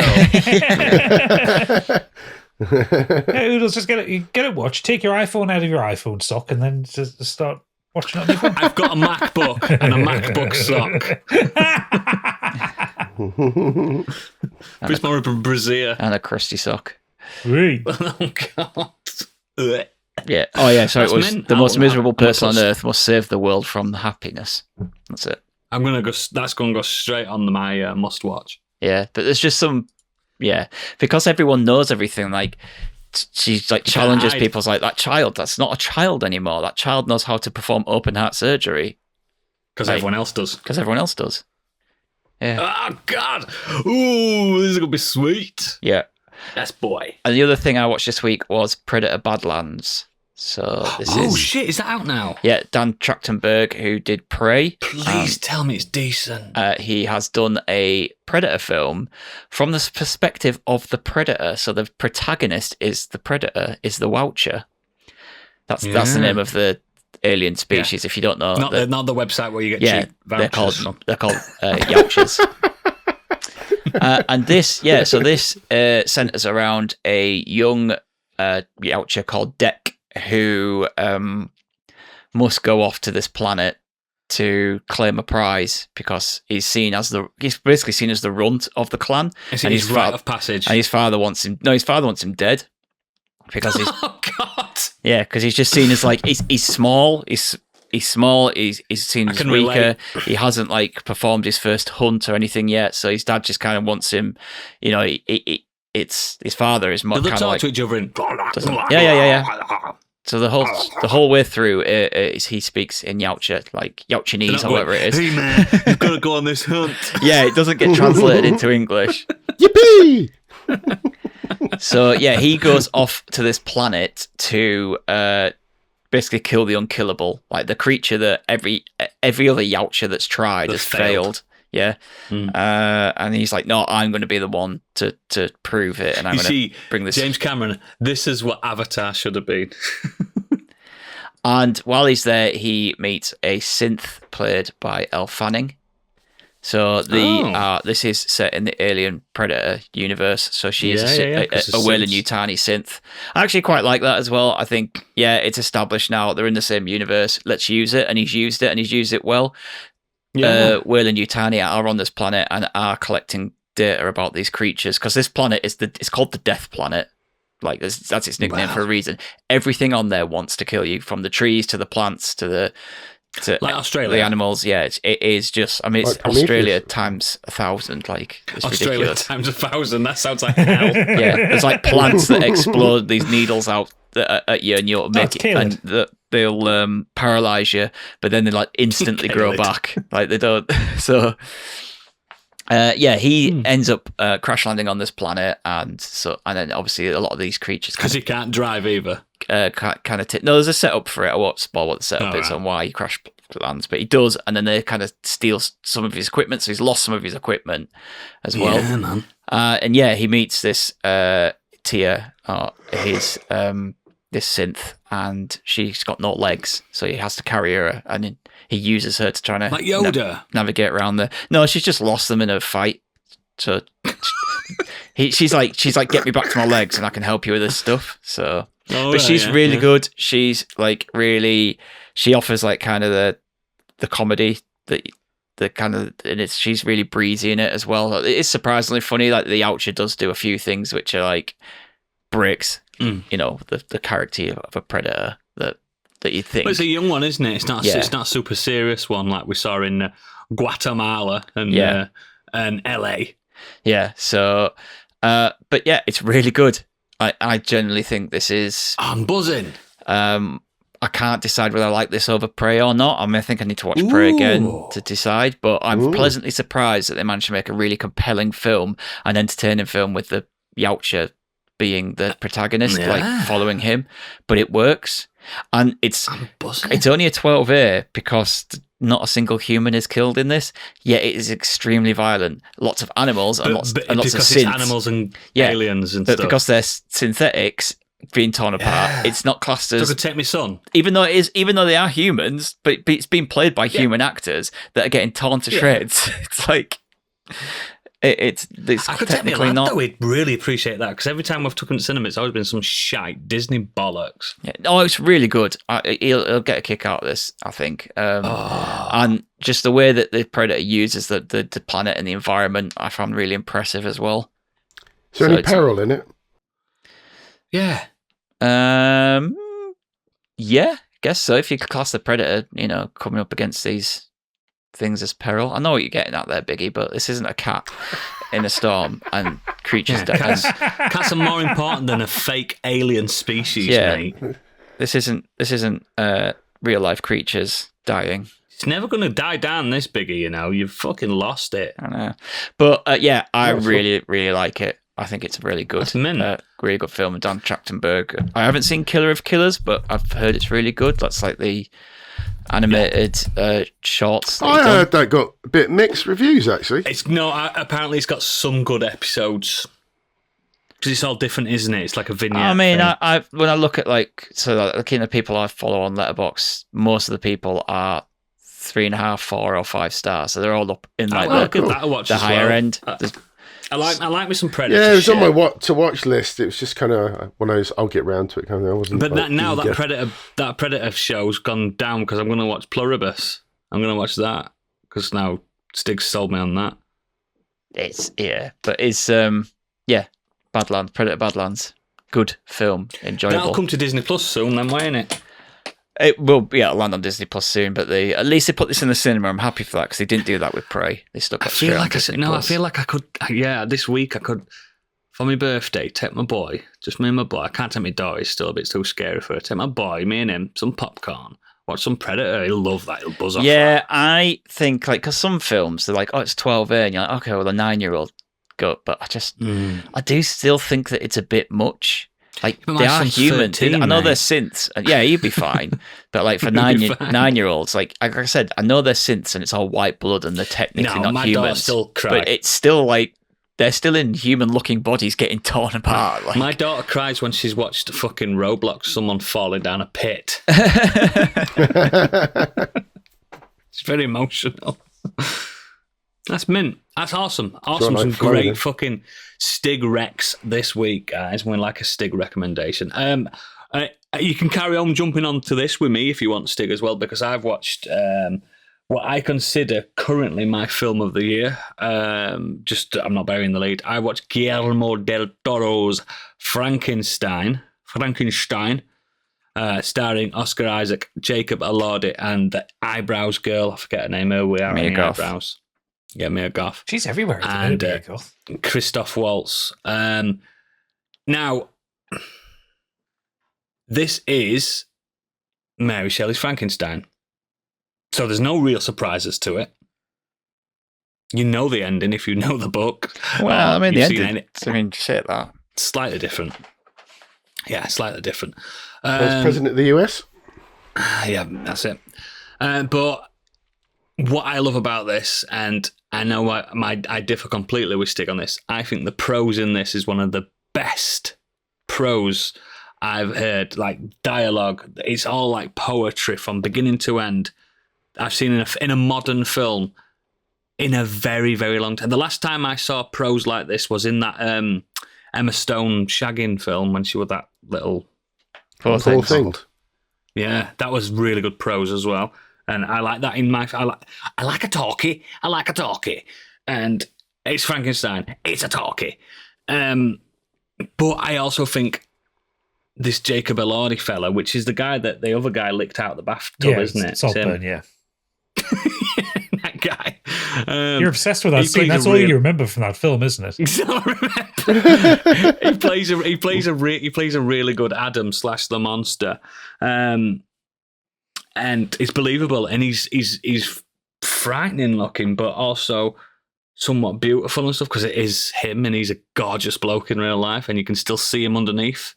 But I think that's deliberate because I think he is supposed to be like a Vitruvian Man style look what I've created. You know the story of Frankenstein. I don't have to go through it. But I just think the prose on this is enough to keep me. And they added chapters of when I don't know if you liked it, Stig, when he was in the farmhouse and stuff. Love that. And this film is split into two. It's split into two halves, where the first half is Victor's tale, and the second half is Adam's tale. And it's beautiful how it shows you two different styles to it. But I really want to know what you really didn't like about it, Stig. I just left me really cold. I think it looks gorgeous. Obviously, of course it would do. It's Del Toro. Del Toro. And he has an eye for these things. So that part of it just I thought was great. Yeah, you can't disagree with that. Yeah, it's stunning. But yeah, I don't know. Just it's too long. I thought it was too long. I watched it all in one sitting without moving. Yeah. Not even a poo break. Not even a poo break. Despite that, I still think that parts of the story feel rushed, specifically around Mia Goth's character and her feelings towards the monster. Yeah. I'm not really sure. I mean, I was never a massive fan of the book anyway, but I'm not really sure the story, like the changes made, changed much. Yeah. I still think it's doing anything new other than looking good. Like, I can understand why people like it, but I just, like, it's... Do you not like the dialogue to it, though? No, I thought some of that was really on the nose. Specifically one bit of dialogue directed towards Victor. I thought, come on, fucking hell, I know mate. exactly which bit you mean. Come on. Come on. I don't know. I thought parts of it were really good. I really liked parts of it. Just didn't love it. It was fine. Like, I thought it was fucking spellbinding, absolutely stunning bit of filming. Del Toro again, just knowing how to do it and knowing how to please his audience. His respect for the classics are phenomenal, and he's got his own take on it. He still feels somewhat Hispanic in nature. It's got that edge to it, even though it's set in Vienna. But yeah, I just think it's really good. It's really good. I didn't particularly like how... I know the idea of Frankenstein as well is to show for us to have sympathy with the creature, but the creature still does some horrific shit in the book. He's horrible, isn't he? Yeah, and yet he's an horrible bastard. In this, it's like none of that. It's just you are. I don't know. There's a bit of too much daddy issues stuff going on as well, isn't it? It does definitely feel like it is the daddy issue thing, and I think you got to remember as well with Mary Shelley's Frankenstein in general, the first proper sci-fi novel ever to exist. So it's got teething pains in it, and I know you don't really like the book, but I think the book's phenomenal. Go on. I was going to say, did this go straight to Netflix? Did this Netflix and cinema? Yeah, it had a few. Oh, it was in the cinema. Oh, yeah, okay. it had some selected showings. That's Netflix pretty much do that with all their big films now. Mm. It's never going to be a patch on Young Frankenstein, though. Never. No, What is? You're never going to top putting on the rates. Yeah, exactly. What is? And it's never going to be better than when the Muppets themselves did the take on Frankenstein as well. Nothing's better It's than been that. a Muppet-heavy show this week, hasn't it? Look, he's behind me now. He's ready. He's ready to go. Made with Muppets. But yeah, I really loved Frankenstein that fight. It really pleased me. I liked that it was really long. It's about 3 hours and a bit, isn't it? No, it's about 2 and 2 hours? half, something like that. It feels like two films in one, in a way. But yeah, I think it's one of the better adaptations. With this and like Nosferatu and stuff like that, I like that we're getting a lot of classics back. And again, I'm not supposed to say it because I watched it illegally, but I watched the Dracula film by our French mate Gadget, and his name's Luc Besson. Yeah. And I love that as well. And I love that these public domain things are coming out and everyone's got their own spin on it. But I can't technically review it because it's not out yet. And I watched it illegally. So Cut that. cut that. But yeah, I like it. I love it. I think it's brilliant. And every time Guillermo del Toro does something, I'm always up for it. Like when he did his little cavalcade of fucking horror that he did other year. Remember that? Cabinet of Curiosities. Yeah, he's so fucking good. I love that man. He's such a little cutie. I recommend to watch it. Maybe watch it in chunks if you're not someone like me that can hyper focus on a laptop screen for fucking 2.5 hours without thinking about it without moving. And then realising I can't believe you watch these on laptop screens. Why? You got I'm in tele. bed. It's comfy. It's comfy. Yeah, it deserves a big screen or a big TV screen. Why are you a small screen Telly's on a laptop? downstairs. I have to interact Get with on the in, you humans. lazy twat. No, the humans are downstairs. They're horrible things. Put them upstairs. No. No, I like watching things on my laptop. I'm very close to it. I'm like this in bed. That's mad. That's good. Biggie, what you been doing apart from watching Osses?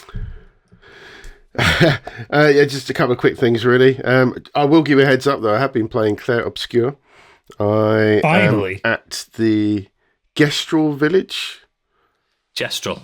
That's Gestrel. And I'm up to the point where one of the big bosses has got a shield with rockets on it. That's the one as far as I got. Yeah. So that's where I'm at with that. Really enjoying that. Again, totally respective of what I've enjoyed so far. I agree with you guys. Soundtrack, graphics, story, all that kind of stuff. Really cool. Really enjoying it. It's really good stuff. I'd very much like to hear your opinions when you hit Act 2. So please do give us a text update or a pod update whenever you get there in like 3 years' time. Yeah, cool. My mate picked up Ark Raiders, so I did announce the other week that I'd played the Service Land version of it. Yeah. Played a few more hours of that just to actually see what the main game is like moving forward. Did you buy it then? Yeah. Huh? Did you buy it? No, my mate did, so we share the account so we can both play it. At the same time? Yeah. Is that what you can do with Share a share? PlayStation account. Yeah. Fuck knows, I ain't got a clue, mate. I ain't got any Been doing it mates. for years. But yeah, it's cool, man. It's just that extraction shooter PvPvE kind of stuff. I think it looks funny. I've seen some clips of it. It looks funny. Yeah, it's got this weird kind of graphical vibe of something like a feel of Star Wars, like Tatooine. You know, you got the rogues and that sort of stuff on the upper ground. Because basically, there's been an apocalyptic event, natural, the same kind of thing. Everybody's underground, living under, and they send these Ark Raiders, which is you, to go up to the top and start scavenging. Basically, it's a scavenging game. You go and find stuff, you're given missions, extract, go back down to the base, deliver, you get upgrades, get better stuff. And Do you get rinse permanent and repeat. upgrades? Yeah. So Good. the thing is, the risk is that you go out with stuff, and if you die You're gonna out in lose the it. field, if you get shot, or these Ark, which are the robots that are flying around, the drones, the big things that are stalking around, protecting basically the surface. If they take you down, or humans, you lose what you have on you. Apart from what some people are referring to as your prison wallet. So basically, there is one single part in your inventory, which is one block, that if you find anything super, super cool, you can put it in there, and it's called the safe pocket. Just your But ass. yes, people are calling it. No, it's not, but people are calling it is. the prison wallet. It's never confirmed. It's nature's pocket. But yeah, it's so that's kind of cool. But otherwise, yeah, you lose everything else.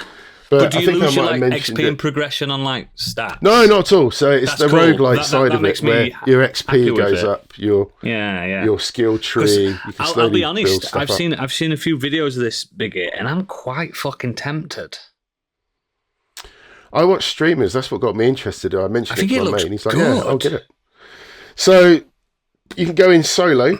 It's a three-man team. So you can go on your own, which is kind of stupid, but you can go in and team up with randoms, and you don't have to talk to each other because it's got loads of emotes on the screen that you can use. The famous one at the moment is that if you come across a human that you don't know, you just push up on the D-pad for the don't shoot, and this voice comes out saying don't shoot, and you can communicate that way, so you don't even need to speak to people. But it has proximity literally. chat, doesn't it?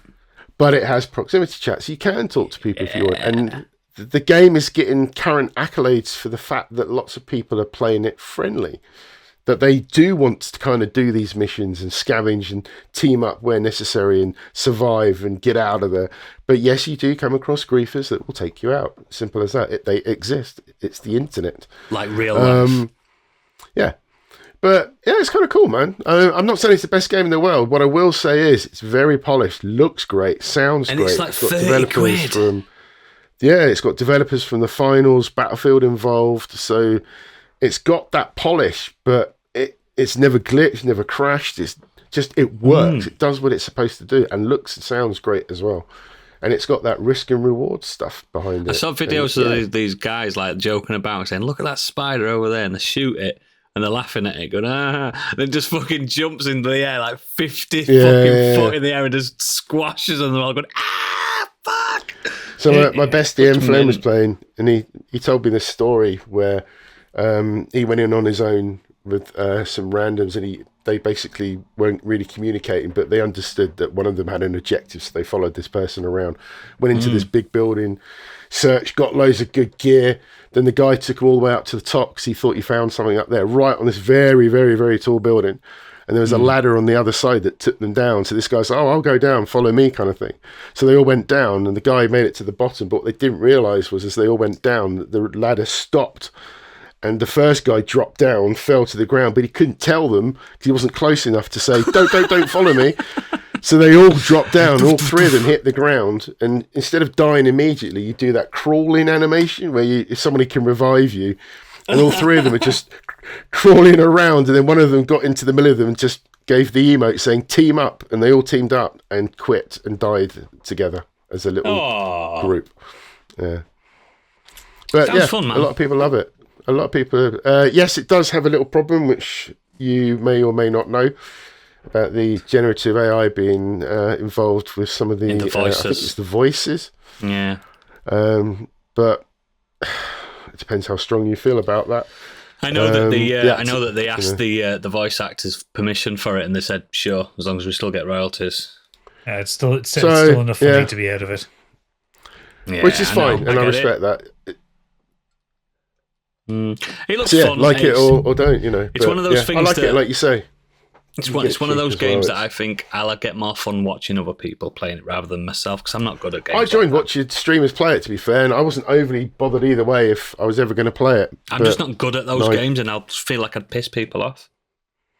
No, because you can play how you want. So going on your own or team up with people. Yeah, but I piss people off on fucking what's it called? Drop Soldiers 2 or whatever we're called. Helldivers 2. Drop Soldiers. I pissed people off on that. People didn't want to play with me anymore. It's like you say, you can play it how you want. That's the joy of it. You can go in on your own. Don't get me wrong. It's just tougher if you run across people that aren't very nice. So cool. Yeah. The other thing I very quickly want to mention is there's a Netflix documentary. I think it's up for awards that was it. It was premiered at the Sundance Film Festival. Is it to do with earlier murders? this year. It is. It's called The Perfect Neighbour. It always is with you. Directed by Jita Gandbir. I hope I pronounced that correct. And it basically examines the fatal shooting of a GK known as AJ Chantrell Owens, a black mother of 4, who was killed by her white neighbour, Susan Louise Lawrence. This happened in Florida of June 2023. What makes this interesting is that it's almost entirely from the perspective of the police body cams. So the footage is of them. It's real. Oh. Yeah, but you obviously don't see what happens. No, but it's it more makes me about. sad. Yeah, but I think it's important because if you don't know an awful lot about American law, which I certainly don't, this is mainly focusing on the Stand Your Ground directive that they have in Florida, which is basically about the fact that you can protect your property, and literally if you kill somebody who you think is trying to get into your house, then you are protected by the law. And that fucking country, man. The statistics are slightly in the favour of white people being killed by white people. Yeah. And this film covers that. But the thing that I find more distressing about this as well is naturally what happens. But I actually feel a little bit sympathy for the shooter because she is clearly a disturbed woman who has done something absolutely horrific, and the fact that she repeatedly called the police to her property because all she would do is complain about the black kids playing on her lawn, even though it wasn't her property. But she had clearly mental health problems and should have had some form of support, instead of the police turning up, listening to the call and then walking away and not doing it. 1 call, 2 calls, 3, 4. She was repeatedly. I don't condone what she did, but they could have maybe prevented that. Now, the problem with that is mental health support's not free in that country. And that's the other problem, which comes down to, again, it's not free for America. But yeah, if maybe the police had perhaps done, because what they do is efficient. I just don't think the mental health side was ever really looked at because of her consistent, repeated calls. And $10 the grand families a year there for a did nothing wrong. psychotherapist in that country. Yeah, it's awful, man. It's an awful scenario. But it was just interesting because I had no idea that law even existed, and it's mad. But yeah, cool. Documentaries there if you want to see it. No, but I appreciate that it exists. Cool. Very, very good. Any correspondence? We do. We have a couple. Xanos has been on. She said, this week I've been playing a lot of Mega Man Battle Network through the Legacy collections on Steam. It's a classic. I remember a lot of this being easier as a teenager, though from what I remember, that might be because I was abusing the evil karma mechanics for some of the game's extra power at a cost. That's not easy. I'm determined not to do that this time around. The main reason I'm playing these is actually I'm missing the Star Force series, which followed up on them, which isn't available as a Legacy collection until next year. Great bunch of games. She is absolutely correct. But people slept on Battle Network. I don't think I've ever played it. Mega Man. And I hope you're feeling better as well. I don't think I've ever played a Mega Man game. What? I didn't have Nintendos as a kid. I haven't played one either. You're white trash. I enjoyed my Blast. The only Mega Man I've played was in Marvel vs. Capcom when he appears as a character. Mate, you guys make me sick. No, like Mega Man X or anything. Yeah. Nope. Oh God. Fucking give me strength. Give me strength. Do you want to buy me a copy on Steam? Whoa. Don't even get me started on your 8-bit rant in the Discord, mate. You can shut up about that, by the way. I'm talking about the fucking 16-bit fucking Mega Man. You're way out of line. I'm not out of line. I'm fucking right. 8-bit games are shite. There may be a Mega Man or Mega Men in the room. Anyway, Lee Davies has said, hey there, I've been doing quite a lot, but I'll just talk about games. Firstly, I platinumed Ghost of Yotei, which took around 60 hours. I really enjoyed it. That's out, isn't it? Yeah, it's a massive step up from the first game in every department, but the standout is the main character, which is a much more It's a much more straightforward revenge story, think Kill Bill, which really works for a game. Ghost of Tsushima... Yeah, but it's a girl, innit? Ghost of Tsushima made you feel guilty for using all the tools afforded to you, but this time you can relish in the stealthy carnage way more. It's woke. Well, it's a girl character played by a non-binary person. I'm not having it. I hope these never get took out of context, because fuck me, I'm the biggest ally on planet. There's so much evidence over the last few years of you just going woke shit. If only I wore a red cap. We need like a mega cut of all his quotes. No, I don't. It made me look like a fucking saint. Listeners, the real reason why he wasn't here in the last episode is he was out painting roundabouts. No, mate, you only have to take one look at my fucking porn search history to be like, oh no, he's one of us. I do not want to look at your porn search history, my lad. No, I do want to see his porn history. Oh, make your toes curl. Anyway. Is that on there?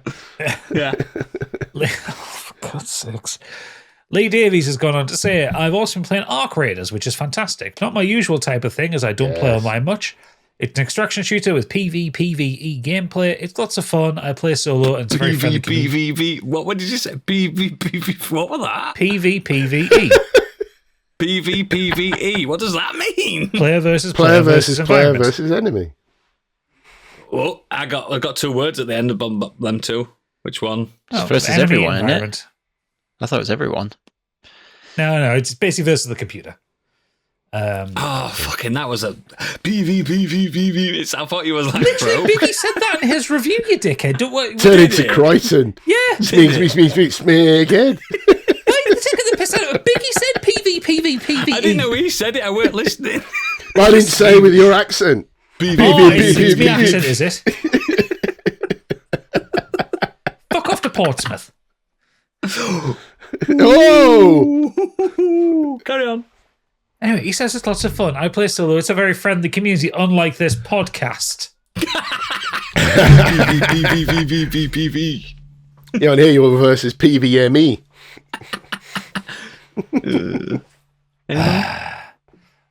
Last up, Mike Halstead's been on saying, been watching Manifest with Beck and it's fucking insane. I feel like I kept giving it chance after chance, then a piece of Noah's Ark turned up and people's eyes started bleeding, and now I think it's even more batshit crazy than Lost.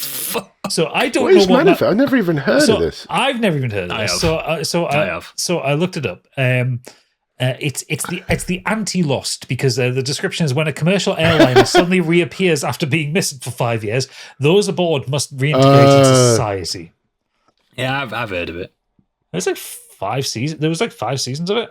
Yeah. But yeah, it sounds odd. I love that Mike and Mrs. Mike just sit and watch the weirdest shite you've ever heard. Well, he goes on to say, finished The Witcher, and I didn't hate it, but I can also see why people don't like it. I really enjoyed the animated backstory for Regis. Yeah. I still can't get over Lawrence Really Fishburne playing Regis. It don't work. It don't work. He then says, slowly rewatching Fallout, ready for season 2. It's just because I remember. Yeah, I need to get on that. We had some trailers. I remember it. We had some trailers for the Fallout season 2, and it looks good. It does look good. I remember it, though. I don't need to rewatch that. I remember it quite clearly. You don't remember? You don't remember yesterday?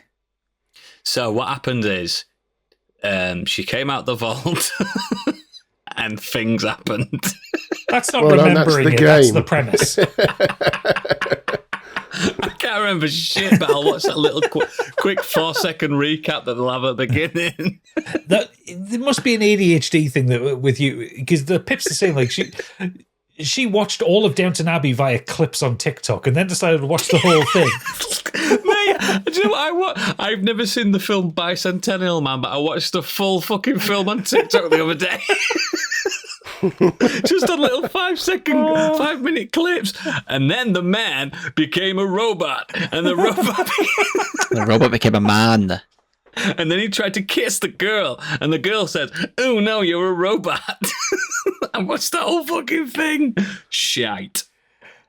Well, it will be with a fucking AI voiceover. Anyway, fucking get inside. All fucking films should be in 5-minute segments. They tried to do that. It was called Quibi, and no one signed up to it. Get me Quibi's link now. I'm straight in it. It was literally, they were doing films in like 5-minute chunks to be watched in portrait mode on a phone, and no one bought into it. Yes, please. Christ, imagine the Fellowship of the Ring with the extended edition and then on the that. hobbits walked through the gates of Moria. Anyway, he goes on to say, halfway through Butcher's Masquerade and my re-listen of Dungeon Crawler Carl, and Gadget will back me up in saying the bit with Miriam and Prepotente is brutal. It is. It's incredibly sad. It's a very good book, though. I'm about halfway through book 3, which is the Dungeon Anarchist cookbook. Again, because there's nothing on Audible I want to listen to, so I'm re-listening to stuff. I've noticed that I don't know what to spend my credit on this month. There's loads of stuff on there. I know, but I've got like 6 credits like lined up that I just haven't decided what I want to use them on. So I'm just re-listening to Dungeon Crawler Carl. Find a series that's got like, I don't know, several books in it. I just don't like modern fantasy. I don't like romance. I don't like this. I don't like that. I don't like crime. Everything's crime on Audible. Sci-fi scares crime. Sci-fi scares me a bit. So I just have to spend my credits on War and Peace again. Last time he says he ventured down to Birmingham to see Volbeat on Wednesday, and they were as fantastic as ever. Volbeat. They played my favourite song by them, Evelyn, and they got Barney from Napalm Death to come out and sing it with them. The letdown was badass. The letdown was the crowd. All the other venues were sold out, hence why we had to go to Birmingham. The arena was only half full and there were loads of empty seats too. Little to no moshing, even in the heavy songs, and I imagine that when they went to play Wembley the next day, that the dead Brummy crowd will have been the butt of all the jokes and the crowd interaction. Fucking There's nothing, day when that happens. nothing worse than seeing a heavy band with a shit crowd. Last time I went to see Iron Maiden, there were fucking nobody there, mate. Every time I've seen Iron Maiden, the crowd's been a bit shit until like they play the Trooper and Run to the Hills. That's all they know. That's all they know. Like And they stood up going, "Can I play with madness?" Running about like a nutter. But yeah, that's man. the feedback. We don't have a Kurt feedback because he's on holiday, so he's got his out of office. Yeah, I don't know how I feel about this. I feel It's a no bit fucking kind of excuse. something's missing. Somebody listen to Feels wrong. TCGS and see if he's messaged into them, because if he has, he's fucking done with me. Fucking done with me, that boy. Cool. All our links to all our extracurricular activities are in our show notes, and please consider becoming a patron. It's really kind of you, because like, fucking hell, there's lots of stuff coming out, and it helps us. It just helps us to continue doing what we love doing. Yeah, next Stig. Yeah, it's not enough for you. Come on. Next week, you're going to get Biggie's quiz from the Podcastle. Oh, God, you Oh, poor yeah. fuckers. Stig, what's coming up? Well, Mission Impossible 3 Apart from you. will Mission Impossible 3 will be out this week. I know I said that last time, but since we've recorded it, I've had other things on, and then today I was going to do it today, but I've had other things on my mind, like trying not to die. So Yeah. It's quite vital that you don't die. it'll be out this week. It's a good one. Mission Impossible 3 was a good recording. I agree. I was there. I was not there. Cool. And again, just to make you heads up, because we never give you enough time, we will be planning our Christmas podcast very soon. And they're always live, and we're always drunk, and there's presents. Yes. So we will solidify a date very soon. I'm sure of it. But it will be a date. That's all I can say for now. And now it's normally time for Candyland. I have got a Candyland, but I'm going to save it for the green room. Ooh. I've brought a Candyland. Oh. But yeah, this is where you get off if you are a freeloading scumbag. Stop insulting the audience, you dickhead. They should I pay us prefer then. the patrons. They're my favourite ones. And I'm saying it. You're allowed to choose between your children. You've got a favourite kid. And the patrons are my favourite kids. Know what I mean? Bye. We'll see you in green room, patrons. Bye. Bye. Stig's yawning. He's yawning.